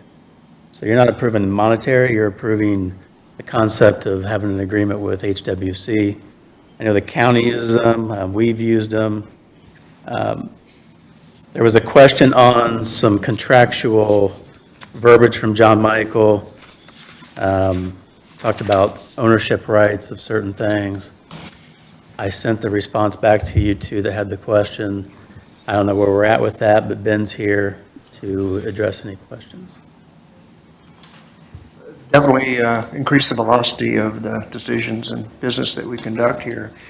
I would prefer to that sort of indefinite delivery type of contract with a not to exceed amount.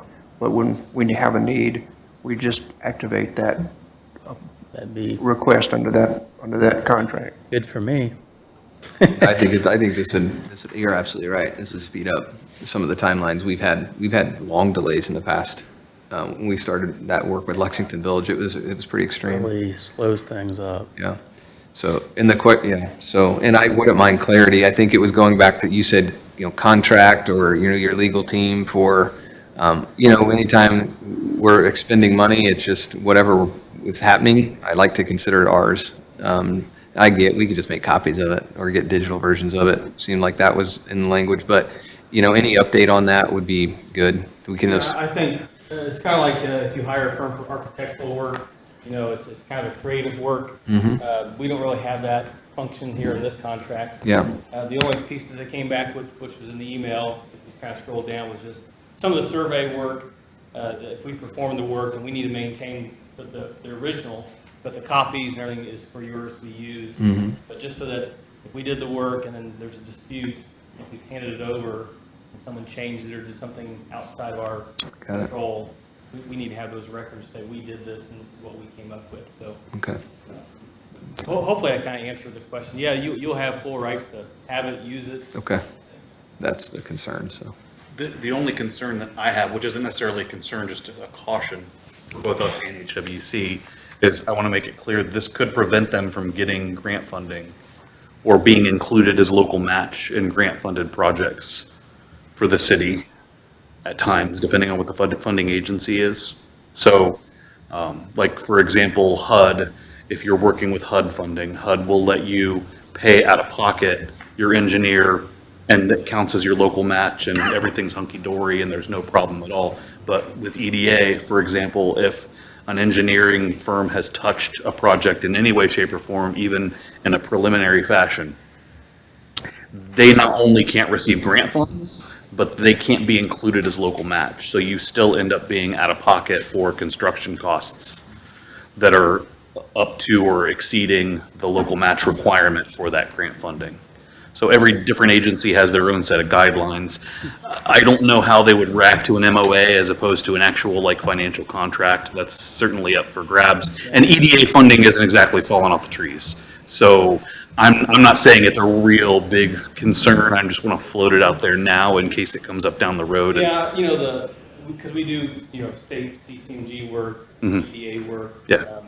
Simply the work that's done with hourly contract is your real quick hitting, hey, we need an engineer's estimate, just to even have an idea before we even submit. If there's a larger project that you're going to get engineering work on, that'd be a separate scope of work that would not fall under this contract. Okay. Did I understand that HWC Engineering already has a similar contract with the city, or not? No, Not our city. Not our city? Other cities. Other cities, okay. I'm sorry, yeah, other cities. Gotcha. Well, I just noticed it was, it's dated January 1 through end of the year. Have we done any work under? Calendar year, we can update it Gotcha. to now, and make it effective, that's fine. The only two different things I think we have going here from what you had recommended, Malcolm, and I think it's a good idea, that would insert a dollar amount, which would insert a need for a resolution. Today, if you want to move forward, you would just approve in your minutes that you want to move forward. The contract then goes to Board of Works to be signed. Then if We need some. a deal comes up, I come back to you for money. if we put in there anything under $10,000, a resolution from that. We can do that next month. But maybe today we approve moving forward, I'll get it through Board of Works. Next month, I can bring a resolution back that says anything up to $5,000, we can move forward, something like that. I still feel like we should be a little cautious about a blanket approval of anything, just because, again, if there's any even inkling that you might want to come back and use grant funds, it would be better overall for both HWC and the city to consider following a solicitation process. And again, like EDA does not have a scope of work mandate for given sections of your contract. If you've had anything whatsoever to do with a certain project, even if it's a previous contract, they still disqualify you from being included in local match or anything else. We had a county highway project that they wanted to use their engineer who'd done some PER work. All they did was the PER. They didn't do the final design. They weren't involved in anything else. They had nothing contracted. They said, nope, if they've done the PER, you can't include them as your local match in any way, shape, or form if you want to use them, so. The grant funding sources you're talking about, was that the bulk of the work that we might be looking at doing? Is that 90%, 95%, or is this just incidental, I think one-off? I think this is incidental. Like I said, I'm just saying we might want to reconsider the verbiage of that resolution to. It may be incidental that turns into a ready project or something, you know, so. That's what you want to be careful of. Initially, oh yeah, we're just looking at this whatever study to do a traffic study down there at Riverside, and the next thing you know, we're in Ready 3.0. And suddenly you've upset the apple cart and can't use that money, that would be terrible. That's why I'm not sure you want to. Up to the out part, you just wouldn't be able to use that. Yes. So that's the risk for us, is that, Yeah. you know, you wouldn't be able to use that. True. And maybe it's more of a consideration project by project before we ask you to do something. We kind of think down the road and say, what's the use case that we're, working on here? And do you want to? So if I needed something down at Pulse Music, Right. I'm not going to go out and get Yeah. other than our local, what we have going on. So maybe moving forward with this contract, if we want to get into a monetary blanket, see if there's a way to word resolutions to avoid that problem. If not, we just don't do it. I don't have good suggestions right now. I'm throwing that out there before we have a resolution in front of us that leads to a 20-minute breakdown over $10,000 capped sidewalk project. I'm just thinking ahead. Good point, though. We wouldn't have known that. So You got to be cautious, or, I mean, on the other hand, you're right, we just don't have to use you, we could use somebody else, but what if we want to use you because you've been involved in that project for 5 years and we're finally getting to the point we're going to get there? I don't want to disclude you just because we didn't word our resolution very well. We see this as kind of the fast hitting. Sure. You need a survey done so you can move on a project. Yes. You've got this ready to go. Yep. So don't need to go get 2 or 3 contracts. Yeah. No, I'm not trying to get in the way of the plan, just proceeding with caution. I know how those funding agencies are, and they have more lawyers than you can shake a stick at, so you got to be careful with them. So I'll make a motion that we accept this agreement.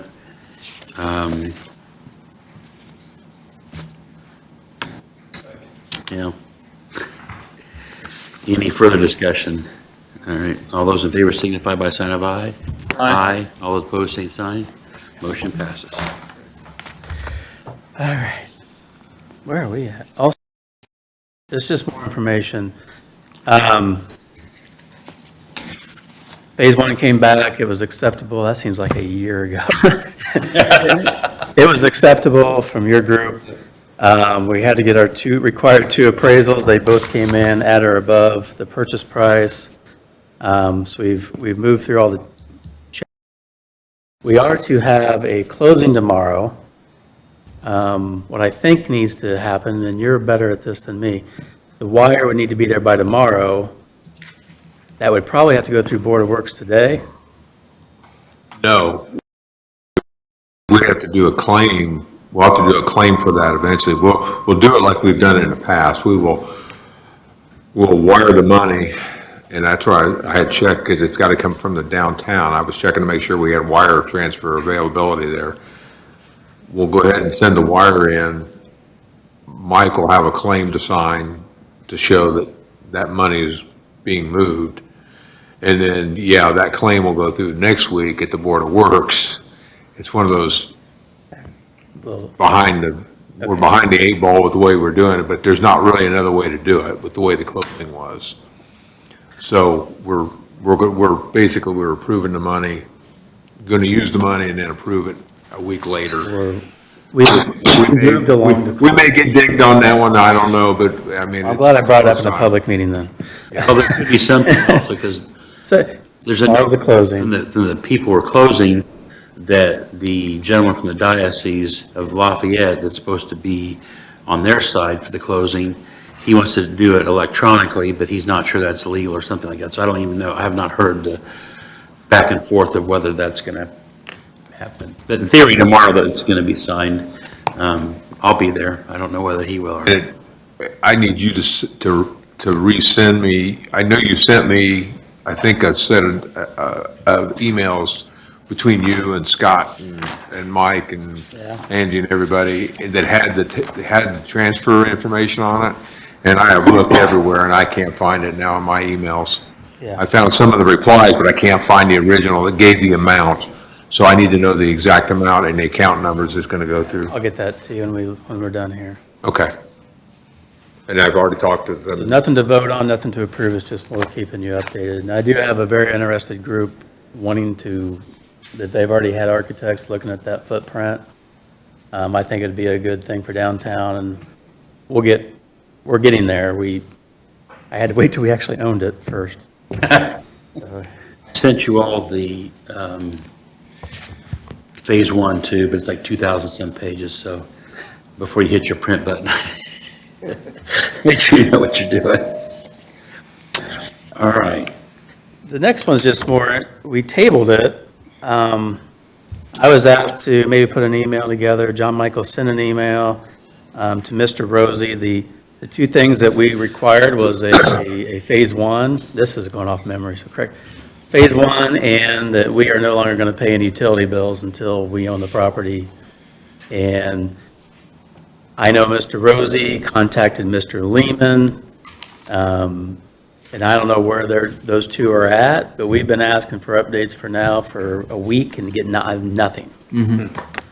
Mike, maybe you can answer. Can the school board authorize to do a phase 1 regardless of what an opinion of an attorney for the school board had on that? Because there's really no reason why that request should be withheld, and it should be a condition of our acquisition. And not in every case does an organization have to accept the recommendation of their legal counsel, especially when there might be, conflict. Yeah, I mean, the weird thing was, I did see something from Brad Rosie that said, gonna have it soon, or, in a day. Say from one board member's perspective, I would say yes, because the time has just gotten so ridiculous that I need to know something as a board member. Yeah. So, yeah, that's at least one member, yes, we need to have that. We could authorize that without relying on an attorney. Well, and the weird part is that I signed a deed as the president of the school board April of 2004. I signed a second deed in November of 2004, and they never got recorded. So there's something there. And we actually assumed, we actually got them to move the utilities. The school was complaining that that they were still getting bills for the utilities. I assumed that the attorney recorded it after I signed it to be recorded, and then we find out that we then got it changed to our name, and then all of a sudden we don't own the property. So it's out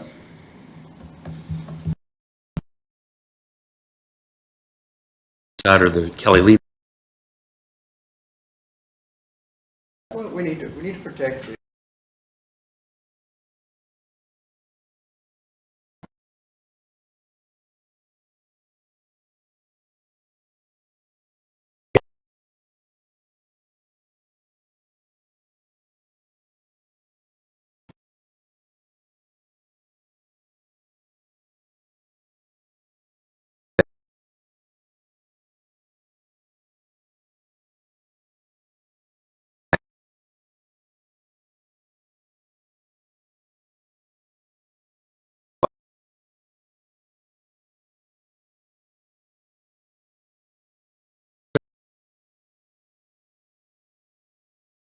Why aren't you getting this done? He said he does just say it's a rough draft and it's not ready to send to Kelly yet, but he's got some more work on it. So I'll send it to the group so you can take a look at this. I'd be curious what the content is, but okay, thank you. Yeah, you're welcome.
If the next question probably you'll have is, what are we going to do with the site? You know, temporarily just level it, because hopefully the hotel will be coming soon. That stalls or gets delayed, then we'll move to, you know, seeding it or, you know, grass or something that looks better than just a bare dirt. But that's not a request right now because I don't know the exact timeline of the hotel.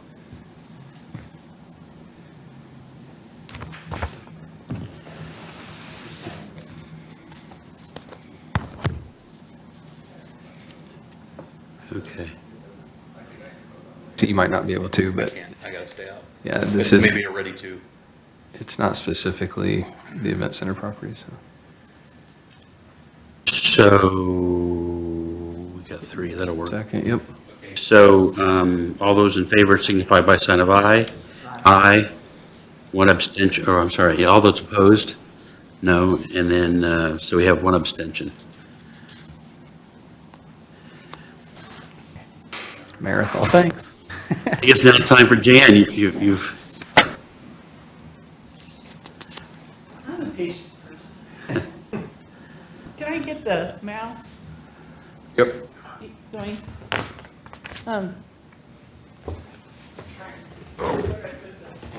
There should be a slot right there. We're gonna do some fun stuff to look at.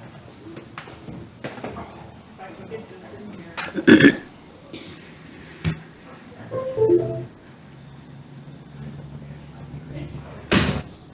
I've always wondered how these guys are, I've wondered if people thought, like, how are they gonna make their money back? If the city's investing into a nonprofit. Well, Go into, I'm sorry. I'm here to talk about Riverside Park.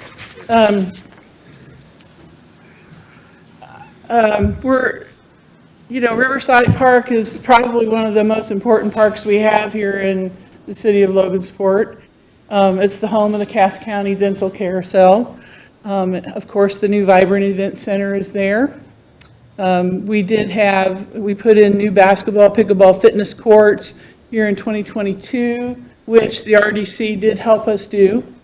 It's the location of fundraisers for the River Bluff Run and for breast cancer and the Mayas Color Walk. I'm sure there's other fundraisers that happen there, but I probably am not aware of those. It is the home of our city's Independence Day celebration. And we also know, and that's why that one house is getting demolished for the future plans of the Riverwalk there along up to 6th Street. The Riverside, replacement of Riverside Playground has been on our capital improvement plan since 2020. And we keep putting it off because it's not a easy thing to do. And one thing, where am I at? Where do I go here for my Just disc? pick one of those slides. Are you looking for your slides, Jan? Yeah, Just click on the, okay, here. Oh, I want to show. now, close that out. That's That's not what I want. no, Okay. you want to go back down to the, Uh-oh, what did I just do? Did I just mess something up? Oh, okay. Well, these are them. Okay, that's all right. I'll just go.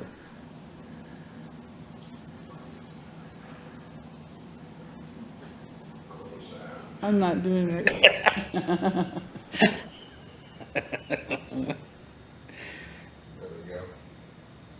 Get the engineering guys to, Careful, Jan, we'll revoke your mouse privileges. Okay, that's good. That's good right there. That's good. Okay, well, so we've had these Riverside Park plans for probably about 3 years. Well, yeah, about 3 years. It's a master plan, I guess. And so this is an actual final rendering of it, but the idea here was to give you a visualization of what we're after. And this is the idea of a new playground at Riverside Park. You can see over to the left of both of those pictures, that's the carousel on the left side over here in this area here. The river is back here, and this is in that little bowl. It's a basketball court right there. Yeah, the basketball and that old building that's there, and the cornhole and horseshoe and all that is North of the mini golf. Yes, Yeah. right. And so this is not the old playground is not going to be a part of this. It's not going to be in this area. It'll just come down, and then we'll have area for more parking or whatever we want to do in that area. Or if the miniature golf eventually wants to expand, they can do that. So, but the idea is for you to see, it does have a splash pad here. It has a 2 to 5 year old playground. And this is how playgrounds are set up: is that there's an area for 2 to 5 year olds to play in. That these pieces are compliant with that age group, and then there's a 5 to 12 year old age group as well. And this is showing all poured in place surfacing, so there's no mulch in this. It makes it fully handicap accessible. And then, of course, there's a neat shelter in the middle that kind of is a nice little gathering space or a place for mom and dad to go to cool off or do whatever. So that's that one. Let me see if I can find the next one. Just put it right on the, click it. yeah, just right there. Okay, here, okay, then this shows you, the other idea is eventually to have some sort of an overlook or some kind of you can see this big concrete thing that is actually in the river so that people can get to the river easily. And we're also talking about a roundabout there, closing off that driveway, that's Densel driveway right there, closing that off to vehicle traffic, but putting in this circular roundabout thing, and then that could be where people can load and unload into the to go to the carousel, or park along that way, and get to the river as well. So the actual idea, the big plan, which we're not able to load up, shows that there are 3 of those along the Wabash, or along the Eel River, one up closer to the bridge and one further down towards the event center. So, and then of course this one here in the middle. So I don't know that 3 are necessary, but certainly it'd be great to get one for sure. I am not sure exactly how the costs of these things are going to run. I'm working on that with Lehman and Lehman, who originally did this for us, and I'm hoping to get some real budget numbers. But my goal at this point is to ask for the Land and Water Conservation Fund is what we're trying to do. It's a federal program that is administered by the state of Indiana. It requires a 50% match. So if I have $1 million project, I got to come up with 50% of that. So, so that's, and traditionally, one of the things when we've done this is that the city would pay, the city council would approve like $250, and so I'm asking this group for $250 to help match that, to help provide for that match. We have received 3 of these grants successfully, 2 to build Houston Park, and then the 1 to do the basketball courts and the in the pickleball and the fitness court there at Riverside Park. So we do have a history of being able to achieve this grant.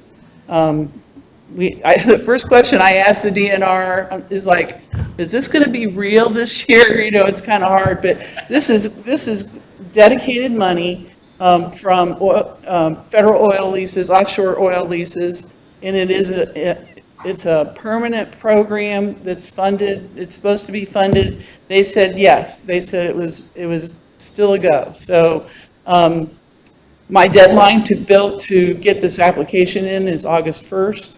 And it'll probably take the rest of the year for them to review all their applications and say yay or nay to whomever they are able to do. Once it's approved by the state, though, it has to go to the National Park Service. And so there's where the delays are going to be, probably because they're going to have cutbacks on staffing. And so that's probably one of the things that will happen. It won't go as fast as what it should. So they suggested that I should think that this will be 2027 before we would ever get an actual agreement and be able to move forward. So I might be retired by then, I don't know. So, Still twice as fast as NDOT. huh? Still twice as fast as NDOT. Oh, is it? Okay, good. Anyway, so hopefully we would be awarded in 2027. And so I guess I just want you to know that this is coming. I need to get some kind of a commitment from you. I guess I'm hoping by the June meeting, if possible. This is, like I said, 2027 is when I'm looking at when we need to actually have the dollars to do it. And so I have not had a chance to do this with the council yet.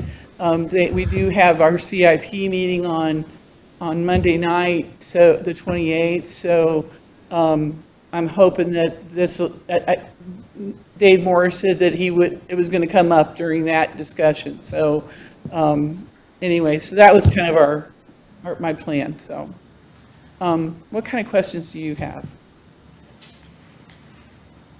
I would just note that, you know, when we talk about quality of life, this seems to kind of, you know, speak to that, and redevelopment too. We'll be redeveloping, especially the east end of that park, significantly to increase usage. Yeah. This It's a busy place down there now. I'm down there a bit more. All the time. It's so busy. The Yeah. pickleball and basketball, I mean, I've gone down there and it looks like it's a basketball court in Chicago or something. I mean, there's just all these people. It's amazing to me. So I can speak to myself and the quality of life. I would provide support. But I wanted to just give you a couple of, there's an idea catalog, where is it at? There, idea book. I just wanted you to see some of the possibilities of playgrounds that are available. This is in Utah, and it's just amazing some of the neat stuff that they can do. And my goal is to do an iconic playground, not just a simple one like we do in most parks, but some really neat ideas are out there. And I don't know if that windmill turns, probably doesn't, I imagine. And then I love that kid right here in the big, that's the wheel right there that she's inside. So this is one of the fun things you do when you go out traveling, is looking at all these different playgrounds. And so We visited one down in Speedway that was dinosaur themed. what was it? That was, according to their park supervisor, very outdated, and she was really hoping to improve it. And I'm looking at the park going, that's way cooler than any other playground I've seen in a long time. So, I love this one. This is in Chicago, or no, in Denver, I'm sorry. This beehive. So it's kind of I would imagine it's along with a children's museum type place. This one is in Utah as well. And these towers are the big thing in most of the areas.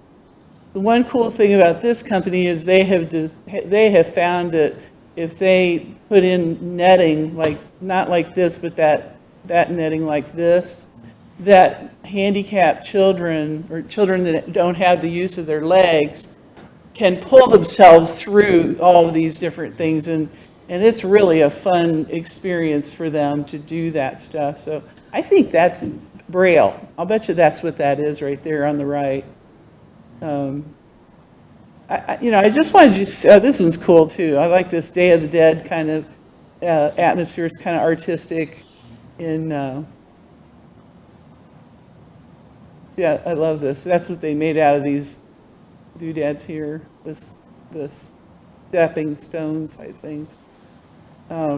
This is probably the one, where is it at? Okay, this is probably the one I'm thinking is closest to what we might do. I was thinking about either a river theme or a carousel theme. But if it were river theme, I love this with the fish and these little turtles here and the way they fixed everything up. This is probably more within our price range too. So, but there's so many. We were looking at this closer. We think this is the squirrel, and here's the acorns that they have, and so they get to slide down into here, and so anyway.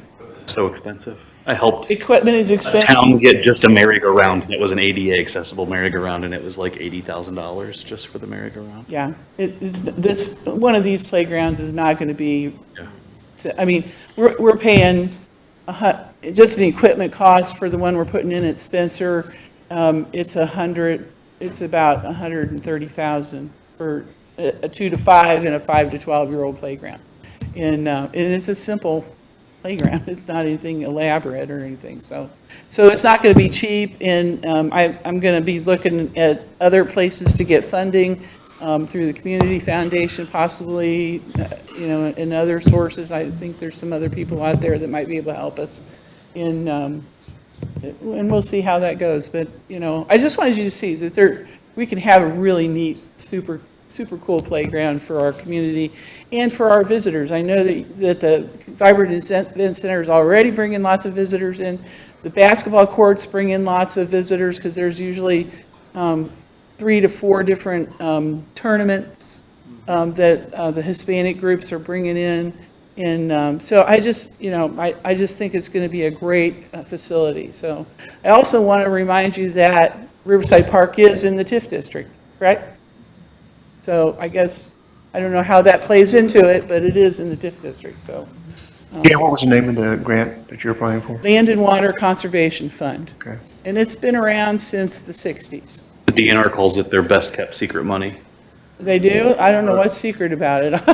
It's secret in that not a lot of towns take advantage of it because they either don't want to follow the state statutes for their park board, or they don't think it's worth the hassle of going through It a is 5-year plan. It is a lot of work. There's a lot of details to it that you really have to sit down and pay attention to. And that's one of the reasons I'm starting now, because if you really want to do this, great, but if you decide you don't want to, I need to know that, so I'm not putting time into it at this point without your support. So anyway, that's kind of where I'm at. And, you guys have always been a great supporter of the parks, and I was sitting there thinking about the Wright Street Bark Park you guys have helped us with, the Fairview Park Playground, the concrete pads for the picnic shelters at Spencer and Bishop.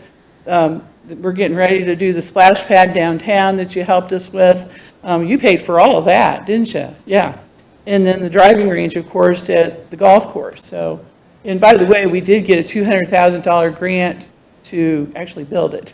So we're working on that too. So anyway, and we can't do this stuff without you. There's just no way, all those things wouldn't be here without you. So you do play a major role in that. I think Riverside Park's important, if we get this motel down there and they're having a convention at the event center and they got the motel, to have that exercise health court, to have, at one point there's also discussion of some kind of a boardwalk along the river that people could come from the motel or the event center. I also think it's nice because you oftentimes have the carousel people not complain, but they don't always they're not drawing people, but if the park starts getting full and the playground is at a place where they go, we go to the carousel, they're open today or whatever, you would help those guys out too. So I mean, it's, I don't know if you noticed, but the carousel has been open more often on the weekends here since last summer. I mean, they're making a definite effort to be open more often. So that's a good thing. So. Anyway, I'm not asking for any answers today. I just want you to know this. I want you to have this on your radar, and that I probably need to get something done by June. So if we can do that. So. And it did sound like, I was concerned that the city council wouldn't be in favor of this, and I saw some kind of email trail with Dave Morris that he thought they might be able to do 250. A lot of times we match them whatever they do, and I think he thought they might be able to do 250,000 or something like that. So we still have the driving range. We still have 3 years payments on that we've done, and I think it's about 50,000 a year. I think. Is it 3 more years? Okay. 3 more years. Okay. So. Anyway. Okay. Thank you. So you got any other economic news left in your head? Yeah. In 30 seconds. Okay. It's actually good. The industrial park, we have 6.5 acres of trees. And our industrial park board have been talking about getting that removed to make another usable area out there. There's a big airport project getting ready to start next year. It's a drainage project. And they approached us on where can they put some of their dirt to stockpile because they're going to do a lot of digging. So we started thinking, and I was going to come to you for $78,000 to remove these trees.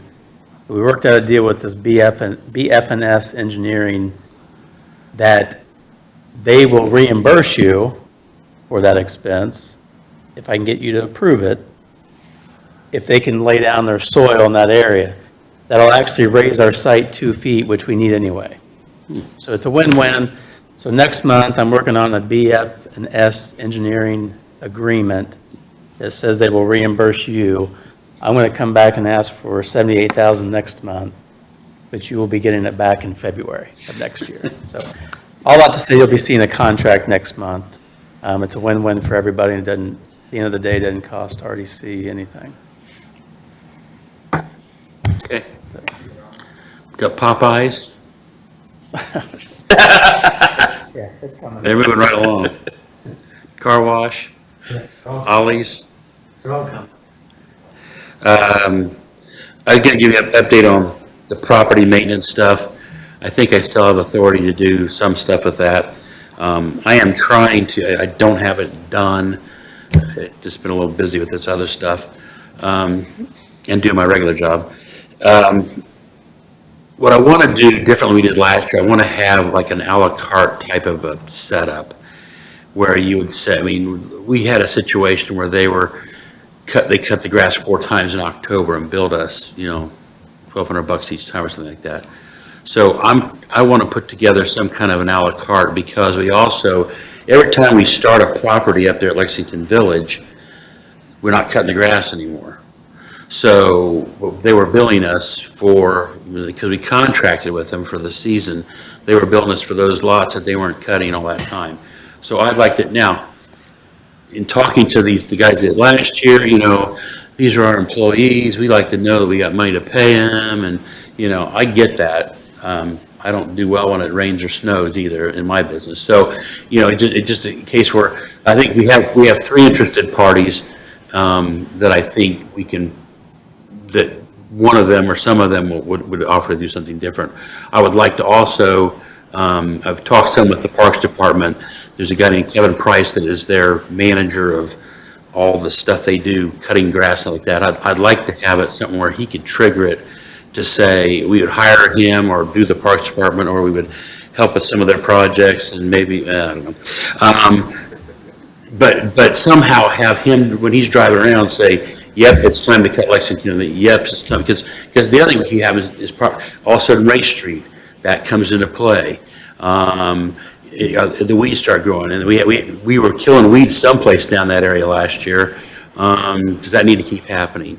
The guy that did our maintenance last year, he did not want to do our retention pond. Now that he's kind of sensed that other people are looking into this thing, he said they could consider doing our retention pond. So that's something else. We will probably have to maintain that retention pond from now to the end of the world. So we need to get it figured out how that needs to work. So again, I don't have it done, but stuff's going to need to get cut soon. So I think I've still got authority from last year that I can kind of make a few decisions on some of this stuff, but I'll try to, I think I could just have some kind of a spreadsheet or whatever that show, here's what we need to do. And they would just turn in a voucher to us that would say, yep, we cut this, so we did Race Street, we still have, for a while, we're going to probably have an L tip wall once that gets resolved for a month or so. And last year, I will say that the Parks Department free to us cut L tip wall, and they cut down at Race Street for us when we got that house. So, thank him for that. It's nice the partnerships we have. But anyway, so I don't think I need to vote anything, but we do need to kind of. Mike, just something to think about for the future. Bill, you can come up. This won't be long. Interest has been high. The interest rates have been high, and that's how we're funding some of these maintenance costs, because they're outside of what we typically would fund. And there's still 4.3% you saw on the bank statements, 4.38, 4.31, somewhere in there. And it's fine while we've got it, but long-term, if rates normalize and those are down % or less, we'll just have fewer funds. So I figured when they made the last change in the rate, we lost $8,000 that month from that. Down 100. Like 1% or 1.5%. It was some very small difference, but that's, and we have a lot of stuff that happens through that fund. So.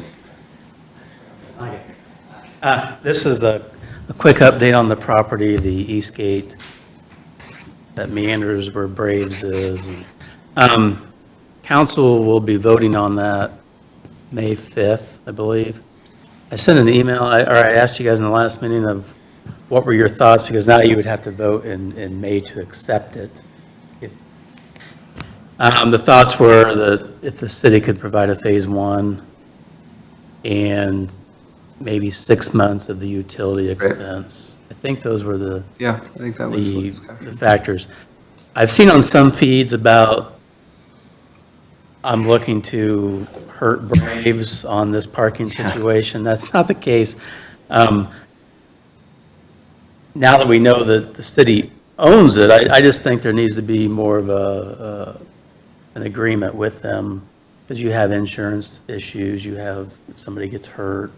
It's just more of a more formalized agreement, and that would probably end up being with you guys to make with them if you get the property.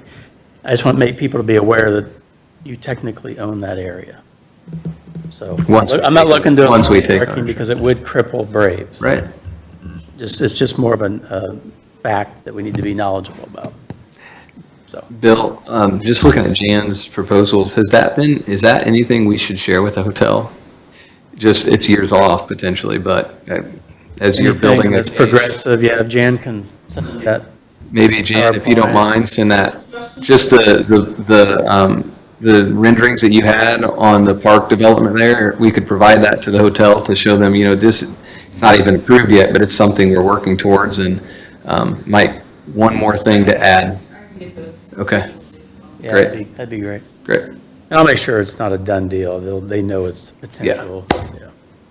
On East State, I've been there forever, so I mean, my observations, Braves does use the land, parking, they need that. When I saw a picture, I was surprised where that lot cut off at or whatever.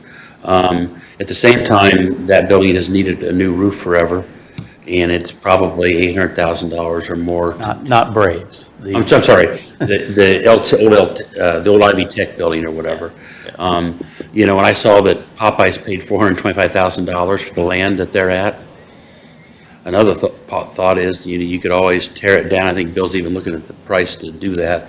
And somebody, that land's probably worth the money, the $800,000 you spend on a roof, you also could, somebody would probably give you $800,000 for the land for something, if you, some restaurant or something like that, that would obviously not hurt Braves either, but, and you get something like that, you have more shared. We have people use our parking. It's pretty free-flowing parking, but, so. It's just something to consider when I come to you. If there's anything else you want, I don't want to come to you in May and then I blindsided you with an option. So it's coming. If they approve it on May 5th, it'll be coming to you to accept it. So if there's any other issues or besides utility bills or a phase 1 requirement, let me know. Or that's already, It's not. it's already not. As long as he just has to file it, it won't happen. Okay. We're trying to get away with him even having to do that. Okay.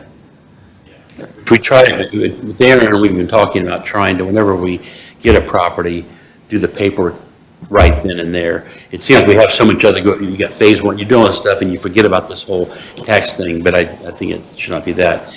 Any public comments? Board member comments? No? Dwayne, anything?